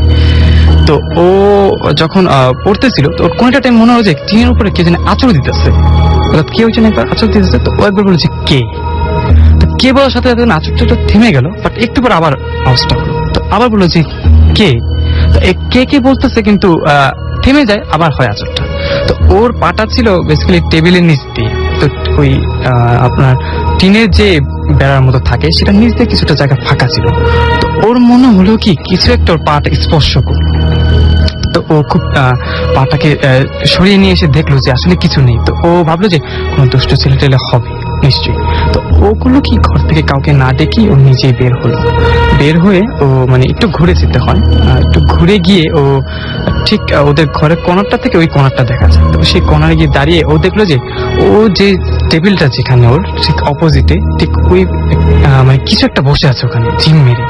তো ও বললো যে কে ওখানে, কোনো কথা বলো না রাসেল ভাই। তো এক পা দুপা করে সামনে গেল, ঠিক কাছাকাছি যেয়ে বললো যে কে। ঠিক তখনই ওর সামনে জিনিসটা উঠে দাঁড়ালো। ও দেখলো যে হাইট ঠিক সেম ওর মতো, কিন্তু চেহারাটা ওর মতো হলো মানে একটু বিকট টাইপের, একটু অন্য টাইপের, মানে দেখতে ওর মতো হলো কিন্তু ও না, বিকৃত টাইপের। হ্যাঁ বিকৃত টাইপের রাসেল ভাই, ঠিক। তো ওটা কি করলো, থপ করে ওকে ধাক্কা মেরে না খুব জোরে দৌড় মারলো। ও না খুব সাথে চিৎকার দিল, চিৎকার দেওয়ার সাথে তো বাবা মা বেরিয়ে আসলো। বেরিয়ে বলছে কি হয়েছে। তো বলছে কিছু একটা আমাকে ধাক্কা মেরে এখানে দৌড় মারলো। তোর বাবার হাতে লাইট ছিল, তো উনি লাইট মারেন। তো আসলে ওদের বাসার থেকে আশেপাশে অনেক দূর পর্যন্ত দেখা যায়। ওনারা লাইট মেরে অনেক দূর পর্যন্ত দেখেন, আসলে কিছুই নেই। অর্থাৎ কোনো মানুষ হলে তো দৌড় মেরে অন্তত দেখা যাবে, অন্তত তাকে দেখা যাবে লাইট মারে, লাইট আলোতে, কিন্তু কিছুই ছিল না রাসেল ভাই। টোটালি ভ্যানিশ হয়ে যায় জিনিসটা দৌড় মেরে। ওকে, তো এই ছিল ঘটনা। যাই হোক, আমরা দেখতে দেখতে একদম অনুষ্ঠানের আজকের ভূত এফএম হন্টেড বাই এয়ারটেলের শেষ পর্যায়ে পড়ে এখানে চলে এসেছি আর কি। ঘড়িতে সময় রাত 1:45, হাতে আর তেমন সময় নেই। যাবার আগে আপনার একটু নিয়ম কানুন বলে যাই। সেটা হচ্ছে আমাদের ইমেল অ্যাড্রেসটি হচ্ছে bhutfm@radiofurti.fm। এখানে আপনি নাম, ঠিকানা এবং ফোন নাম্বার সহ আপনার ঘটনা পাঠাবেন আশা রাখছি। এবং আজকে অনেকেই আজকের এই এপিসোডটির প্রশংসা করেছেন। আমাদের কিচ্ছু করার নেই, আমরা ঘটনাগুলো এখানে বসে বসে লিখি না, যে ভালো হওয়ার ক্রেডিটটা আমরা নিব। যারা এখানে এসে ঘটনা শোনান পুরোপুরি তাদের ক্রেডিট এটা। এবং আশা করছি যে আগামী সপ্তাহে এরকম অনেক ঘটনায় আমরা পাবো আপনাদের কাছ থেকে। সেই ঘটনাগুলো আমরা আপনাদেরকে শুনিয়ে আবার আনন্দ দিতে পারবো। আপনার চারপাশে যে সমস্ত মানুষজন অনেক চমৎকার ঘটনা জানেন এবং ঘটনা শেয়ার করতে চান, তাদেরকে উৎসাহিত করুন ভূত এফএমের ব্যাপারে। সেটাতে আরো অনেকের অনেক ভালো হবে আর কি। অনেকে অনেক মজা করে শুনতে পারবেন ঘটনা। অনেকে থাকেন আপনার ফ্যামিলিতে, অনেক সিনিয়র পার্সন থাকেন যারা অনেক চমৎকার করে ঘটনাগুলো বর্ণনা করতে পারেন। আমরা সেই সমস্ত মানুষগুলোকে চাই ভূত এফএমে নিয়ে আসতে। আপনারা ঘটনা পাঠাবেন এবং ঘটনার শুরুতে অবশ্যই জানিয়ে দেবেন যে আপনি ঘটনাটি স্টুডিওতে এসে শেয়ার করতে চান, নাকি আপনি চান যে আমরা ঘটনাটি পড়ে শোনাই। আপনি চাইলে অডিও ক্লিপ পাঠাতে পারেন আমাদেরকে। বিশেষ করে যারা দেশের বাইরে আছেন তাদেরকে বলছি যে আপনারা চাইলে অডিও ক্লিপ পাঠাতে পারেন। আপনার ঘটনাটি আমাদের কাছে রেকর্ড করে সেই ঘটনাটি পাঠিয়ে দিতে পারেন। আমরা সেটা ভালো হলে অবশ্যই প্লে করব। অনেকেরই অনেক অভিযোগ থাকে, অনেক ঘটনা পাঠাচ্ছে কিন্তু ঘটনা কেন পড়া হচ্ছে না। আপনার যাতে ভালো ঘটনা হয়তো আরো অনেকেই পাঠাচ্ছেন, দ্যাটস ওয়াই আপনার ঘটনাটি পড়া হচ্ছে না। দুঃখের দুঃখের বিষয় হচ্ছে যে সবসময় আমার নিজের ঘটনা আমার নিজের কাছে ভালোই লাগে, এটা একটা সবচেয়ে বড় ঝামেলা আর কি। যাই হোক, আমরা আবারও আগামী সপ্তাহে আপনাদের নতুন ঘটনার জন্য অপেক্ষা করব, সেই সাথে অপেক্ষা করব নতুন কোনো হন্টেড প্লেসের ঠিকানা আপনারা আমাদের জানাবেন, সেই অপেক্ষা আমাদের থাকবে। এবং আশা করছি যে 2 সপ্তাহ পরে ঠিক আমরা পৌঁছে যাবো আপনার এলাকায় সেই হন্টেড প্লেসে, এবং সবাই মিলে বেশ মজা করে সেই রাত্রি যাপন করব আমরা। যাই হোক, আগামী সপ্তাহে আবারও ফিরে আসবো। সেই পর্যন্ত সবাই ভালো থাকবেন, সুস্থ থাকবেন, সুন্দর থাকবেন, মোস্ট ইম্পর্টেন্টলি ফুর্তিতে থাকবেন। আজকের মতো আমার এবং মাসুমের পক্ষ থেকে টাটা।